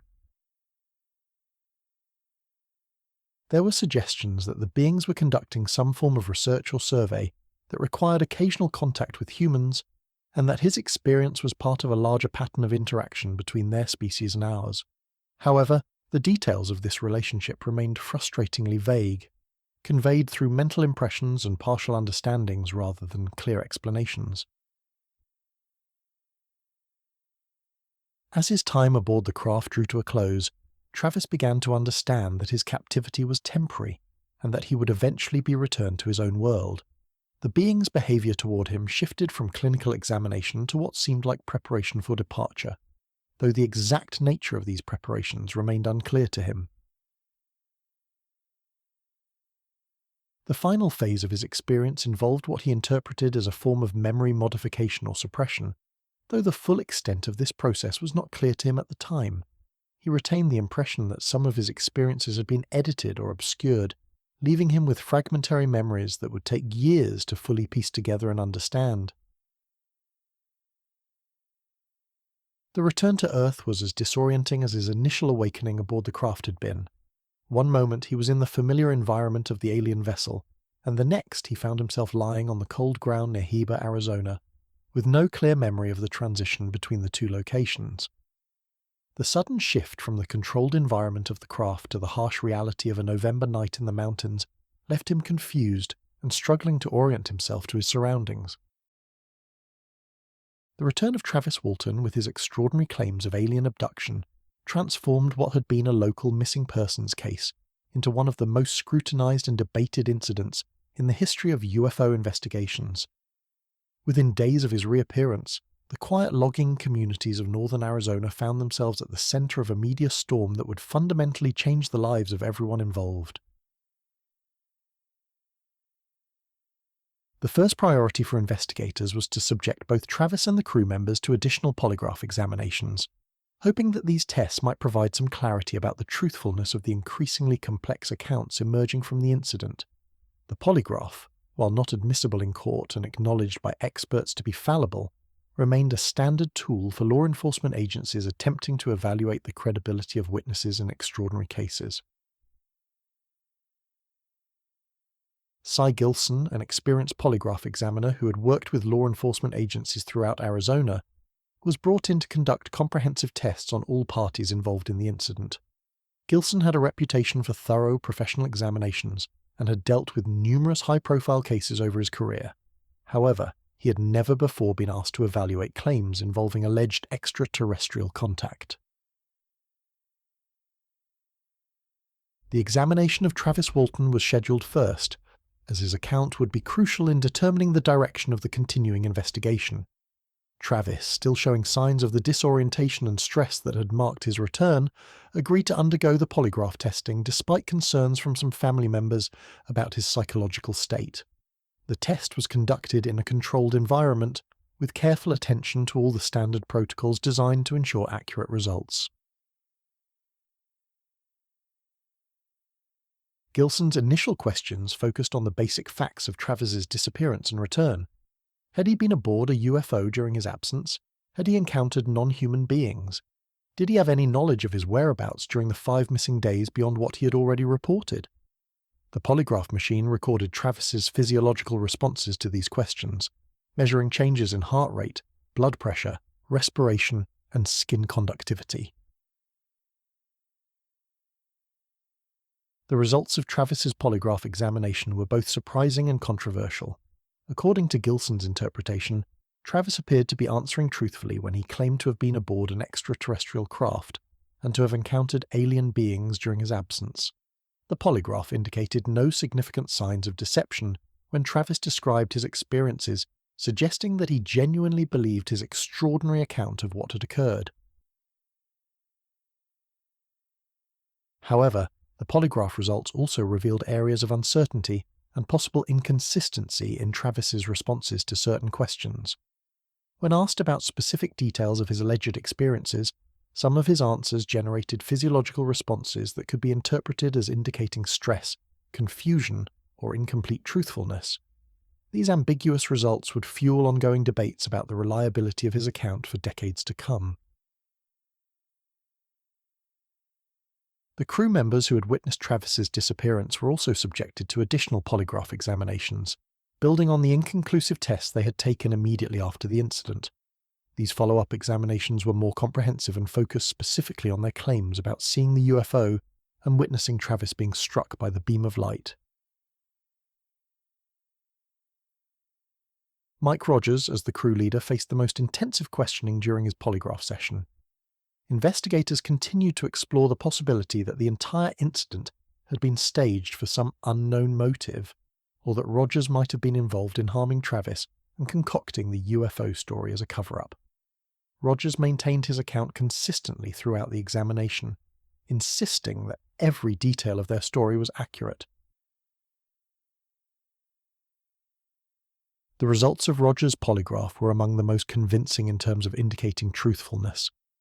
Examiner Gilson reported that Rogers appeared to be answering honestly when he described seeing the craft, witnessing Travis's approach to the object, and observing the beam of light that struck his friend. The physiological indicators suggested genuine belief in the accuracy of his account, though they could not, of course, confirm the objective reality of the events he was describing.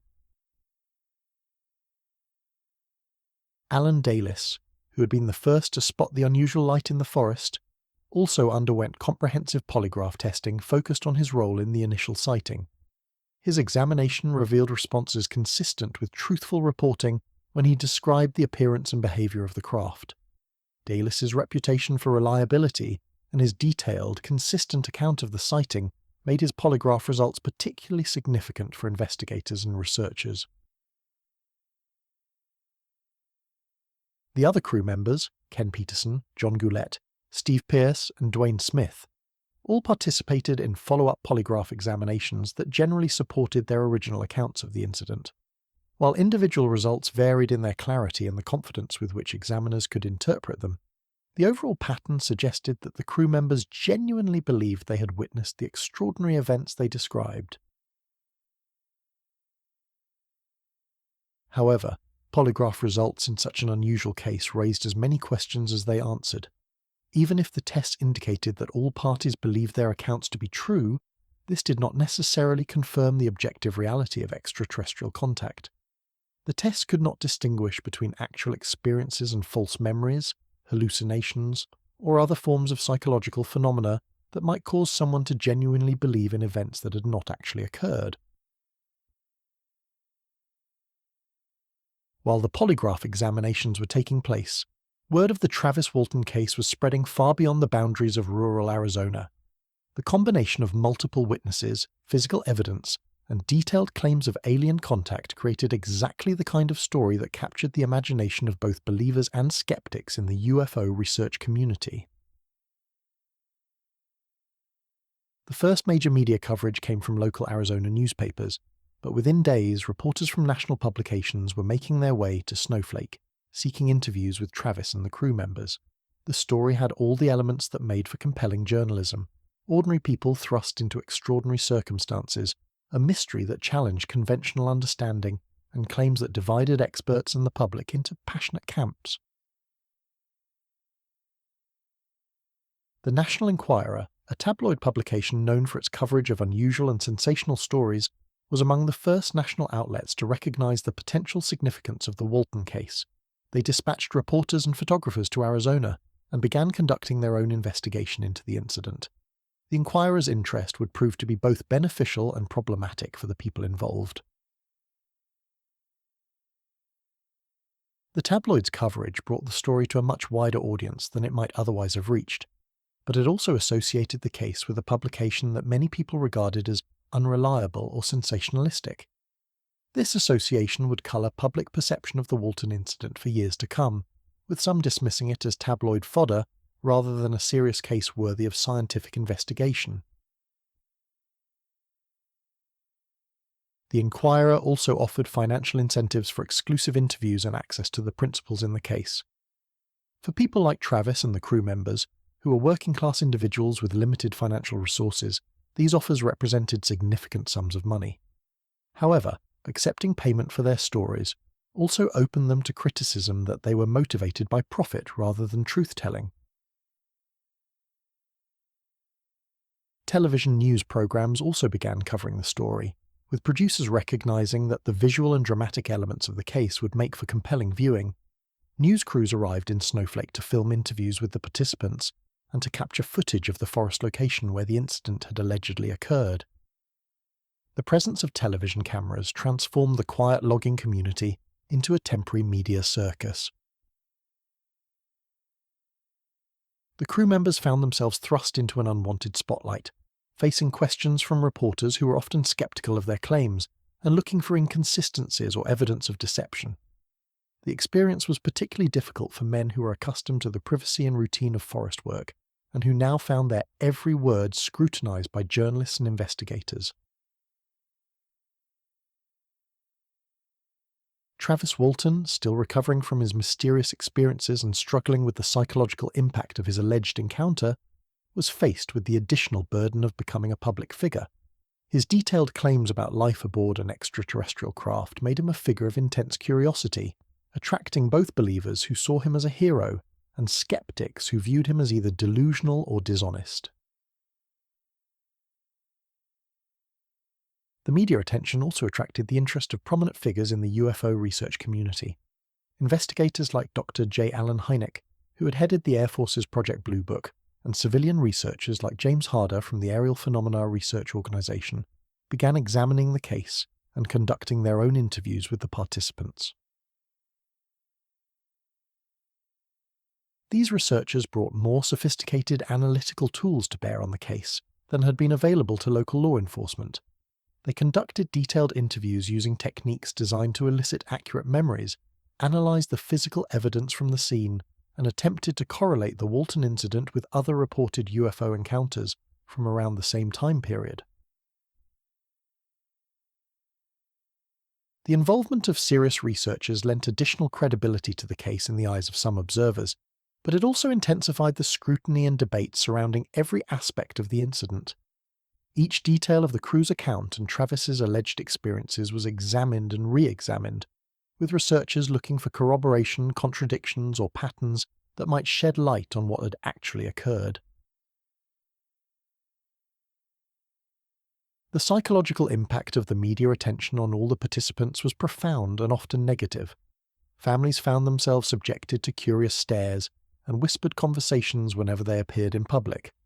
Children faced questions and sometimes a ridicule from classmates about their relatives' involvement in the flying saucer story. The close-knit community that had once provided support and stability began to feel less welcoming as the case divided opinion among neighbours and friends. Mike Rogers, as the crew leader, felt particularly responsible for the disruption that the incident had brought to everyone's lives. He had made the decision to report Travis's disappearance and to tell the truth about what they had witnessed, but he could not have anticipated the extent to which their lives would be changed by the resulting attention and controversy. The financial pressures facing the crew members were also intensified by the media attention. The logging contract they had been working on was suspended indefinitely while the investigation continued, leaving them without their primary source of income during a period when they were facing legal expenses and the costs associated with dealing with the ongoing investigation. Some crew members accepted payment for interviews and media appearances, decisions that were both understandable given their financial circumstances and problematic in terms of public perception of their motives. Critics argued that the financial incentives created reasons to maintain false stories, while supporters contended that the men deserved compensation for the disruption the incident had caused to their lives and livelihoods. The polygraph results, when they became public knowledge, added another layer of complexity to the media coverage and public debate surrounding the case. Supporters pointed to the tests as evidence that the participants were telling the truth about their extraordinary experiences, while skeptics argued that polygraphs were unreliable and that the results could be explained by factors other than truthfulness. The ongoing media coverage ensured that the Travis Walton case would not fade quietly from public attention, as other UFO reports often did. Instead, it became a touchstone in debates about the reality of extraterrestrial visitation, cited by believers as one of the most credible cases on record, and by skeptics as an example of how extraordinary claims could gain credibility through media attention rather than scientific evidence. As winter deepened in the mountains of northern Arizona, the intensity of media attention began to gradually subside. But the fundamental questions raised by the case remained unresolved. The polygraph examinations had provided some evidence for the truthfulness of the participants' accounts, but they could not bridge the gap between subjective belief and objective reality that lay at the heart of the mystery surrounding Travis Walton's 5 missing days. As the Travis Walton case gained national attention, it inevitably became a battleground between two fundamentally different worldviews.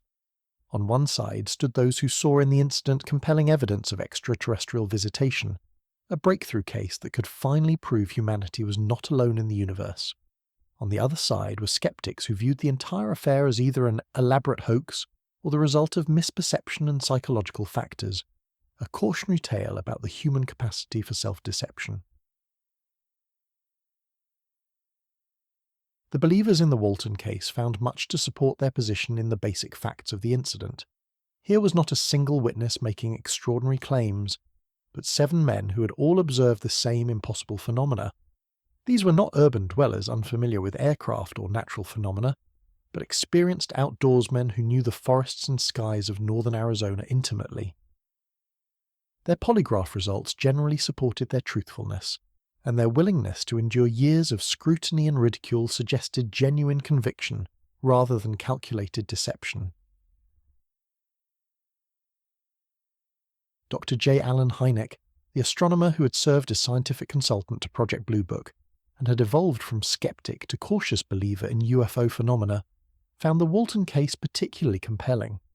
Hynek had developed a classification system for UFO encounters, and the Walton incident represented what he termed a close encounter of the fourth, kind-direct contact between humans and extraterrestrial beings.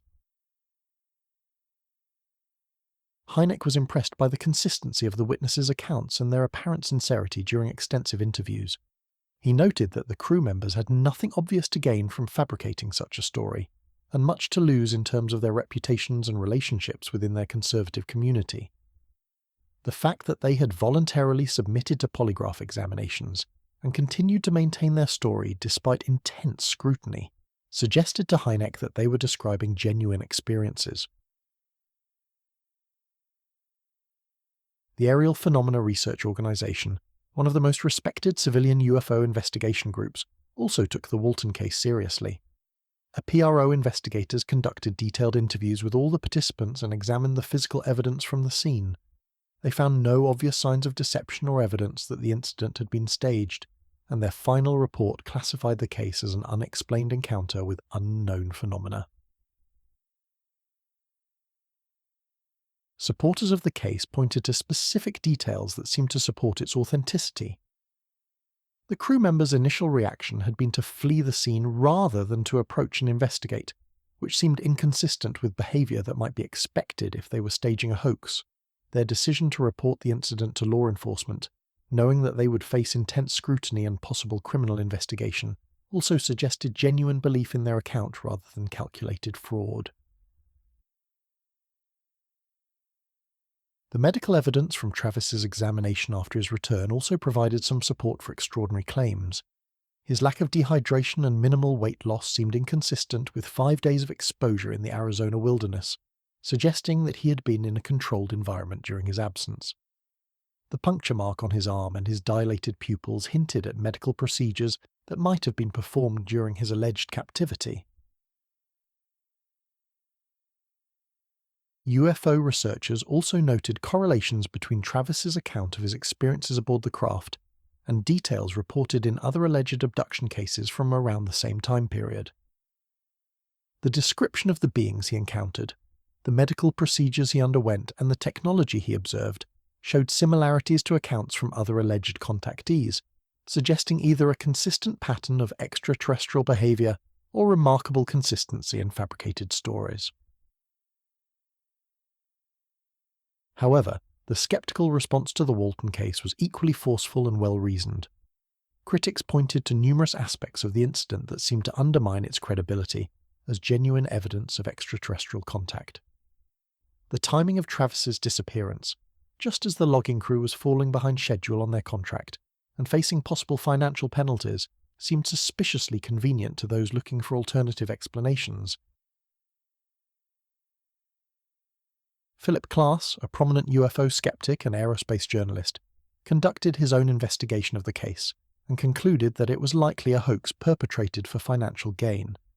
Klass noted that the crew had accepted payment from the National Enquirer for their story and suggested that this financial incentive provided sufficient motive for fabricating the entire incident. Klass also questioned the reliability of the polygraph examinations, pointing out that such tests were known to be fallible and could be influenced by factors other than truthfulness.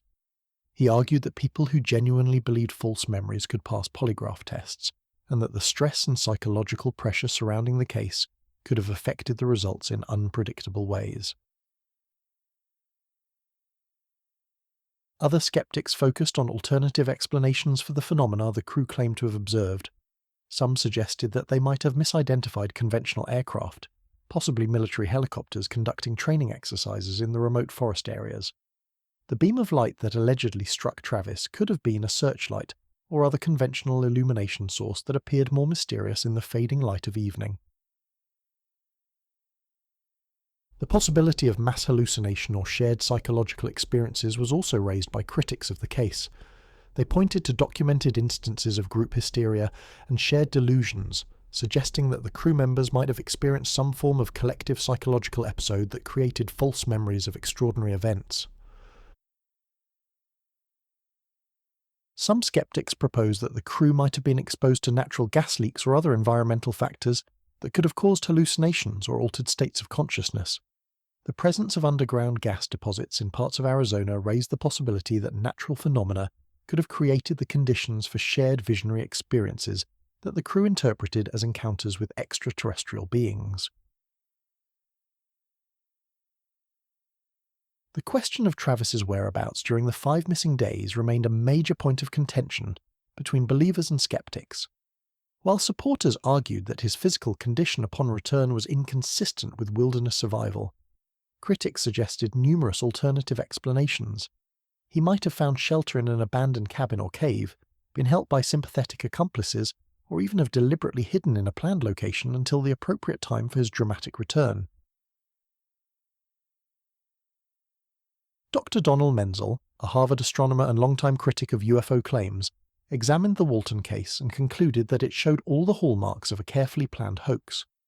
Menzel argued that the crew members had collaborated to create a story that would bring them fame and financial reward, and that Travis had simply hidden away until the search efforts reached their peak intensity. The medical evidence that supporters cited as proof of extraordinary experiences was interpreted differently by skeptical physicians and researchers. They noted that the human body's response to stress and trauma could explain many of the unusual findings in Travis's condition. Psychological shock could affect appetite and digestion in ways that might reduce expected weight loss, while the puncture mark could have been self-inflicted or the result of conventional medical treatment received during his absence. Skeptics also questioned the consistency and reliability of Travis's detailed accounts of his experiences aboard the alleged craft. They noted that his descriptions had evolved and become more elaborate over time, suggesting that memory and imagination might be combining to create increasingly detailed false narratives.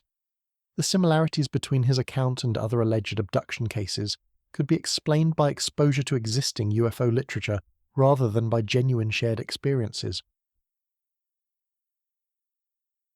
The financial aspects of the case continued to be a major source of skeptical criticism. Critics argued that the crew members' acceptance of payment for interviews and media appearances created powerful incentives to maintain their story regardless of its truth. They suggested that what might have begun as a simple misidentification or minor deception had evolved into a major hoax once the financial rewards became apparent. The debate between believers and skeptics was further complicated by the limitations of the available evidence and investigative techniques of the mid-1970s. There were no sophisticated recording devices at the scene, no advanced medical testing procedures that could definitively determine what had happened to Travis during his absence, and no established protocols for investigating alleged extraterrestrial encounters. The psychological and social pressures surrounding the case also made objective analysis difficult. The crew members were simultaneously dealing with genuine trauma from their experiences, intense media attention, financial pressures, and the burden of defending their credibility against determined critics. These factors could have influenced their testimony and behaviour in ways that both supporters and skeptics could interpret as evidence for their respective positions. As the years passed, neither believers nor skeptics were able to produce definitive proof for their interpretations of the Walton case. The incident remained in what researchers came to recognize as a grey area of UFO studies, too well documented and consistent to be easily dismissed, but too extraordinary and lacking in physical evidence to be definitively proven. The case became a kind of Rorschach test for attitudes toward the possibility of extraterrestrial contact. Those predisposed to believe in UFO phenomena found in the Walton incident compelling evidence for their worldview, while those committed to conventional explanations discovered numerous reasons to doubt the extraordinary claims being made. The polarization surrounding the case also reflected broader cultural tensions about the nature of reality, the reliability of testimony, and the proper role of scientific skepticism in evaluating extraordinary claims. The debate over the Walton incident became part of larger conversations about epistemology, evidence, and the boundaries between legitimate scientific inquiry and fringe speculation. Perhaps most significantly, the case demonstrated how the same set of facts could be interpreted in radically different ways, depending on one's underlying assumptions about what was possible in the universe. For believers, the consistency of the witnesses' accounts and their apparent sincerity provided strong evidence for genuine extraterrestrial contact. For skeptics, the very extraordinariness of the claims and the potential financial incentives involved suggested elaborate deception or psychological self-deception.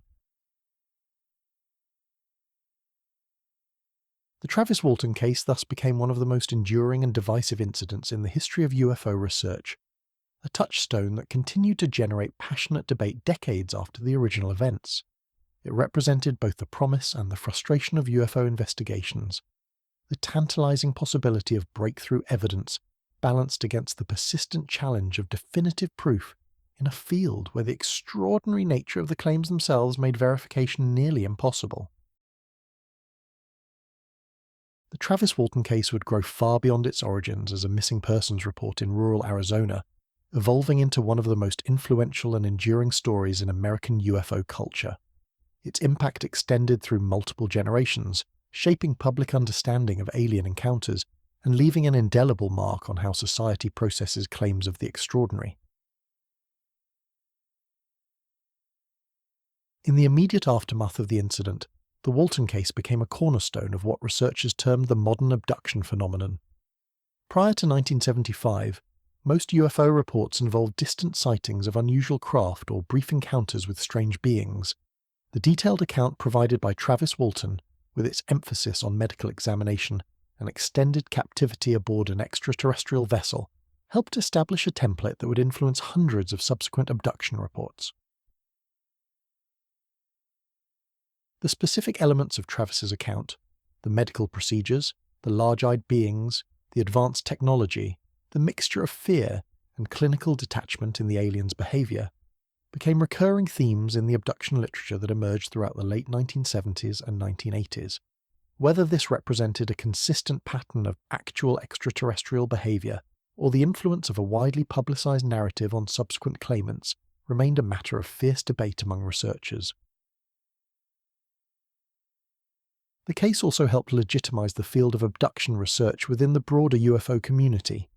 Prior to Walton, alien contact claims were often relegated to the fringes of an already marginal field. The multiple witnesses, physical evidence, and extensive documentation associated with the Walton incident provided researchers with what appeared to be a more credible foundation for serious scientific investigation of abduction phenomena. Dr. John Mack, a Harvard psychiatrist who would later become one of the most prominent researchers of alleged alien abductions, cited the Walton case as one of the incidents that first drew his attention to the phenomenon. Mack's eventual involvement in abduction research and his controversial conclusion that many abduction accounts represented genuine encounters with non-human intelligence helped bring academic credibility to a field that had previously been dismissed by mainstream science. The influence of the Walton case extended beyond the UFO research community into popular culture, where it became a touchstone for discussions about the possibility of extraterrestrial contact. The story was retold countless times in books, magazines, television programs, and documentaries, each retelling adding new layers of interpretation and analysis, while cementing its place in the American cultural imagination. Travis Walton himself became a reluctant but persistent figure in UFO culture, spending decades defending his account and participating in conferences, interviews, and investigations. His book, The Walton Experience, published in 1978, provided his most detailed account of the incident and became a bestseller in the UFO literature market. The book helped establish Travis as one of the most famous alleged abductees in history, a status that brought both opportunities and burdens. The transformation of Travis from a quiet logger into a public figure representing the possibility of alien contact reflected broader changes in how American culture processed claims of the extraordinary. The 1970s marked a period of increasing openness to alternative explanations for mysterious phenomena, influenced by cultural shifts toward spirituality, distrust of official authorities, and growing interest in the possibility that conventional science might not have all the answers. However, it was Hollywood's interpretation of the Walton case that would have perhaps the most lasting impact on public consciousness. In 1993, nearly 2 decades after the original incident, Paramount Pictures released Fire in the Sky, a major motion picture based on Travis Walton's account of his alleged abduction experience.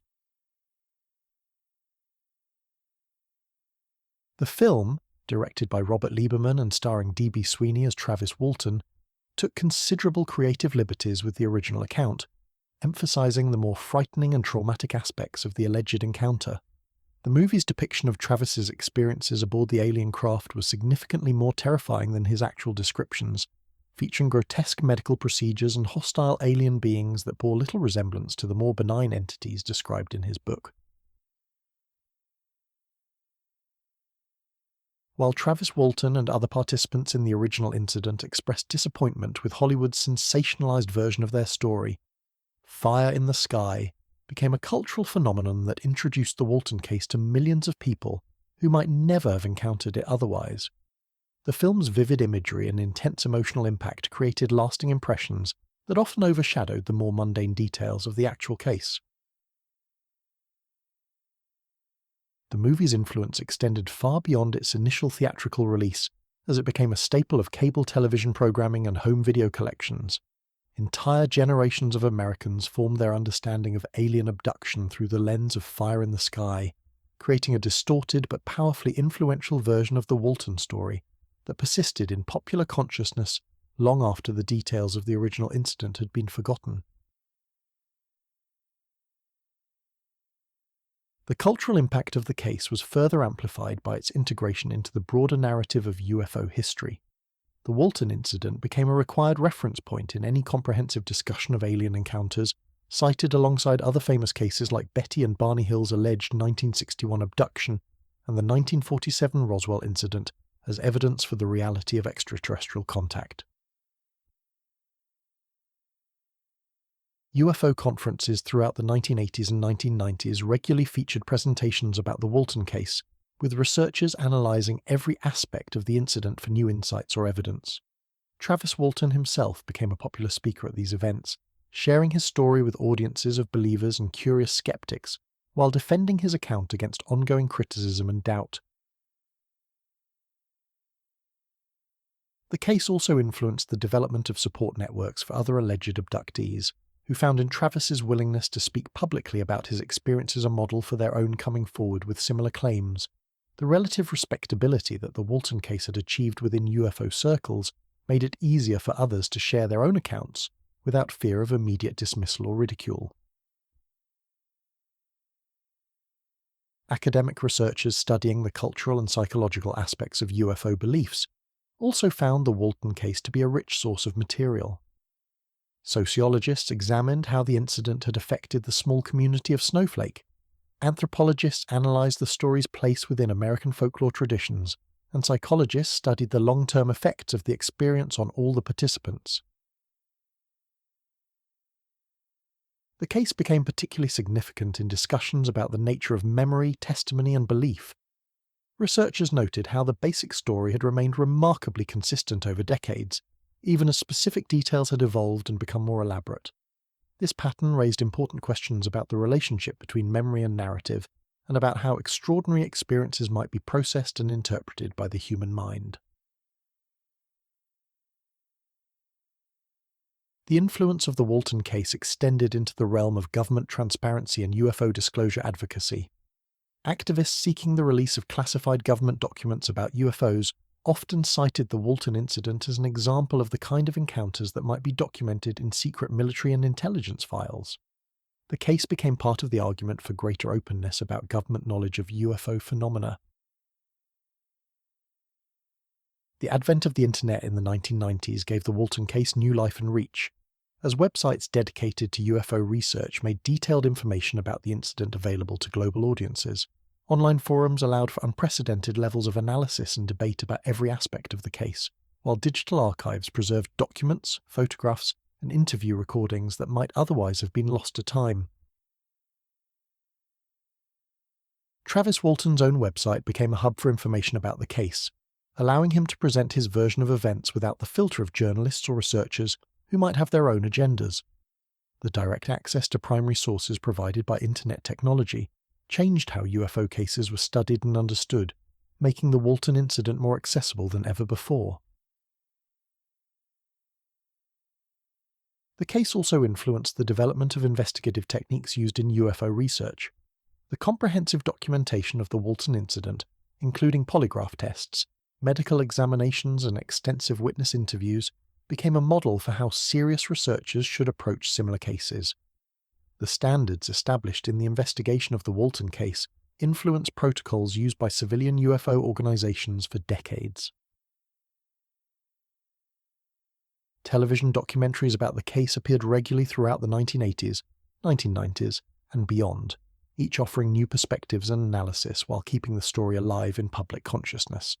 Programs on networks ranging from mainstream outlets like NBC to specialty channels focused on paranormal phenomena featured the Walton case as primetime programming, ensuring that new generations would encounter the story. The international impact of the case was also significant, as UFO researchers in other countries studied the Walton incident for insights into the global nature of the abduction phenomenon. Translated versions of Travis's book appeared in multiple languages, and international UFO conferences regularly featured presentations about the case, cementing its status as one of the most important incidents in world UFO literature. The case's influence on the broader cultural conversation about science, skepticism, and the nature of evidence was equally profound.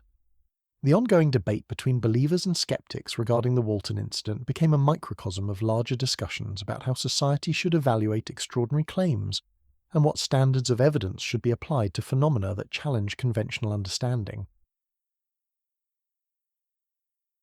Educational institutions also found the Walton case to be useful for teaching critical thinking skills and the scientific method. The wealth of documentation surrounding the incident, combined with the passionate arguments on both sides of the debate, provided students with an excellent case study in how to analyze evidence, evaluate testimony, and consider alternative explanations for unusual phenomena. As the decades passed, the Travis Walton case evolved from a current news story into a piece of American folklore, taking its place alongside other enduring mysteries and legends that capture the public imagination. Whether viewed as genuine evidence of extraterrestrial contact or as a fascinating example of how extraordinary stories can take root and flourish in modern culture, the incident had undeniably achieved a kind of immortality that transcended its origins in the forests of northern Arizona. The legacy of the case continued to evolve as new generations discovered the story and brought their own perspectives and analytical tools to bear on the decades-old mystery. Each retelling, each analysis, each debate added new layers to a story that had already become far more complex and culturally significant than its participants could ever have imagined when they first encountered that mysterious light in the forest on a cold November evening in 1975. As we draw near the end of our journey through the Travis Walton case, it's worth pausing to consider what this extraordinary story tells us about ourselves, our world, and our place in the vast mystery of existence. Whether we view Travis's account as literal truth or symbolic narrative, whether we see the incident as evidence of extraterrestrial contact or as a fascinating example of human psychology under stress, the case continues to resonate nearly 50 years after that November evening in the Arizona forest. The human cost of the Travis Walton incident extends far beyond the 5 days of his mysterious absence. For Travis himself, the experience transformed a quiet young logger into a lifelong defender of an extraordinary claim, a man who has spent decades answering questions, submitting to interviews, and facing skepticism about events he insists truly occurred. The weight of that responsibility, the burden of being forever associated with one of the most famous alleged alien encounters in history, has shaped every aspect of his adult life. Travis Walton today remains convinced that his account is accurate, that he was indeed taken aboard an extraterrestrial craft and returned after 5 days of experiences that challenged everything he thought he knew about reality. His consistency in maintaining this story, despite decades of criticism and doubt, speaks to either an unwavering commitment to truth or an equally unwavering attachment to a narrative that has become inseparable from his identity. The 6 crew members who witnessed Travis's disappearance have lived with their own complex legacy from that November evening. Mike Rogers, Alan Dalis, Ken Peterson, John Goulet, Steve Pierce, and Dwayne Smith each faced the challenge of being forever linked to an incident that many people viewed with skepticism or outright disbelief. Some embraced their role as witnesses to the extraordinary, while others retreated from the public attention and tried to resume the quiet lives they had known before that fateful day. For these men, the incident represented a fundamental disruption in their understanding of how the world worked. They had been living ordinary lives, following familiar routines, operating within a framework of reality that seemed stable and predictable. In a matter of minutes, that framework was shattered by an encounter with something that violated every assumption they had about the nature of the possible. The psychological impact of such an experience cannot be underestimated. When the foundations of reality are suddenly called into question, when the impossible becomes undeniably real in one's direct experience, the mind must find ways to process and integrate information that challenges everything previously believed to be true. The crew members' continued insistence on the accuracy of their account, despite years of pressure and criticism, suggests the profound impact of whatever they experienced in that forest clearing. The community of Snowflake, Arizona, was also forever changed by the Travis Walton incident. A quiet logging town that had operated according to traditional rhythms for nearly a century suddenly found itself at the center of a national debate about the nature of reality and the possibility of extraterrestrial contact. Neighbors and friends were forced to choose sides, to decide whether to support the local men making extraordinary claims or to distance themselves from a story that seemed too strange to believe. The case revealed both the strength and the fragility of small-town community bonds. Some residents rallied around Travis and the crew members, providing emotional and practical support during the difficult months and years that followed the incident. Others, perhaps uncomfortable with the attention and controversy the case brought to their quiet community, withdrew their support or openly expressed skepticism about the claims being made. The Travis Walton case also serves as a mirror for our broader cultural attitudes toward the unknown and the unexplained. In our age of scientific rationalism, we have grown accustomed to the idea that mystery is temporary, that given enough time and resources, human knowledge will eventually explain any phenomenon that initially seems puzzling or impossible. Yet the Walton case, like many encounters with the genuinely mysterious, resists easy categorization or explanation. Nearly 5 decades of investigation, analysis, and debate have failed to produce definitive answers about what really happened during those 5 November days in 1975. The incident remains suspended in a space between the known and unknown, the explicable and inexplicable, the rational and the impossible. This resistance to resolution may itself be significant. Perhaps some experiences, some encounters with mystery, are meant to remain unresolved, to serve as reminders that the universe is larger and stranger than our current understanding suggests. The Travis Walton case may be valuable not because it provides answers, but because it asks questions that challenge our assumptions about what is possible in a cosmos that may be far more complex and populated than we have dared to imagine. The case also highlights the complexity of truth itself in an age of competing narratives and alternative facts. The same set of events, the same collection of testimony and evidence, can be interpreted in radically different ways depending on one's underlying beliefs about the nature of reality. What seems like compelling evidence to one observer appears as obvious fabrication to another, demonstrating how profoundly our worldviews shape our perception of truth. This epistemological challenge extends beyond the realm of UFO studies to broader questions about how we determine what is real, what is credible, and what deserves serious consideration in our ongoing effort to understand the world around us. The Travis Walton case serves as a fascinating example of how the same evidence can support multiple, contradictory conclusions, each seemingly reasonable within its own framework of assumptions and beliefs. The isolation of the setting where the Walton incident occurred adds another layer of meaning to the story. The vast forests of northern Arizona represent one of the last truly wild spaces in the American landscape, areas where the natural world still operates according to its own rhythms and rules. It is perhaps fitting that an encounter with the genuinely unknown should occur in such a place, far from the cities and suburbs where most of us spend our carefully regulated lives. The wilderness has always been a place where humans encounter mystery, where the familiar boundaries of civilized life give way to something wilder and less predictable. Indigenous peoples of the region had their own stories of encounters with mysterious beings and unexplained phenomena in these same forests, suggesting that the land itself may hold secrets that transcend any particular cultural interpretation or time period. In our modern world, where so much of the Earth has been mapped, measured, and explained, the idea that mystery might still exist in the deep forests speaks to something fundamental about the human need for the unknown.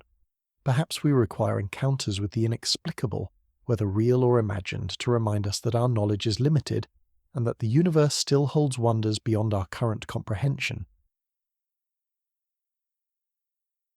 The Travis Walton case also reminds us of the power of story in human culture. Regardless of its objective truth or falsity, the account has become a part of American folklore, a tale that captures something essential about our hopes and fears regarding our place in the universe. Stories have always been one of the primary ways humans make sense of their experiences, and the Walton narrative speaks to deep questions about solitude and connection, the known and unknown, the terrestrial and cosmic. As we consider the legacy of the incident, we might reflect on what it means that this story has endured for nearly half a century, continuing to attract new audiences and generate fresh debates with each passing generation. Perhaps its staying power lies not in any definitive proof it provides about extraterrestrial visitation, but in its ability to serve as a touchstone for our ongoing wonder about what lies beyond the boundaries of our everyday experience. The case also serves as a reminder of the courage required to speak truth to power, to maintain an unpopular or extraordinary claim in the face of sustained criticism and doubt. Whether or not we believe Travis Walton's account, we can perhaps admire his persistence in defending an experience that he clearly believes to be genuine, despite the personal cost of maintaining such a controversial position. The 7 men involved in the Travis Walton case were ordinary people who found themselves thrust into extraordinary circumstances. They were not seeking fame or attention, not looking for adventure or trying to make their mark on history. They were simply doing their jobs, living their lives, following the familiar routines that gave structure and meaning to their days. Yet something happened to them in that forest clearing that forever changed their relationship to the world and their place in it. Whether we interpret their experience as literal encounter with otherworldly intelligence or as something more subtle and complex, we cannot deny the profound impact it had on their lives and on the lives of everyone around them. As we prepare to let this story settle into the quiet spaces of sleep and dream, perhaps we can find in it a gentle reminder of the mystery that surrounds us always, just beyond the edges of our perception. The world is vast and strange, filled with possibilities we have not yet imagined and wonders we have not yet encountered. The forests of northern Arizona continue to stand, their ancient pines reaching towards stars that shine with the same light they cast on that November evening in 1975. The wind still moves through their branches, carrying scents of pine and earth, sounds of distant wildlife, and perhaps whispers of secrets that remain hidden in the deep places where human understanding meets the edge of the unknown. Whether Travis Walton was truly taken aboard an extraterrestrial craft, or whether something else entirely occurred during those 5 missing days, the story reminds us that mystery is never far away, that the impossible might be waiting just beyond the next turn in the road, the next clearing in the forest, the next moment when our careful assumptions about reality might be gently set aside to make room for something wonderful and strange. Let the questions raised by this story accompany you into sleep, not as problems to be solved, but as invitations to wonder. Let the mystery remain mysterious, the unknown remain unknown, as you drift into dreams where anything is possible, and the boundaries between the everyday and the extraordinary dissolve like morning mist in the warm light of understanding. Rest now in the knowledge that the universe is larger than we know, more wondrous than we can imagine, and filled with possibilities that await our discovery. The story of Travis Walton, whatever its ultimate truth, serves as a gentle reminder that we are part of something vast and mysterious, something that encompasses both the familiar comfort of the known world and the thrilling possibility of the unknown. Sleep well, knowing that tomorrow will bring its own mysteries and wonders, its own opportunities to encounter the extraordinary in the midst of the ordinary. And perhaps, in your dreams tonight, you might find yourself walking through a forest of towering pines, where the last light of day filters through ancient branches, and anything at all might be waiting in the next clearing. Sweet dreams.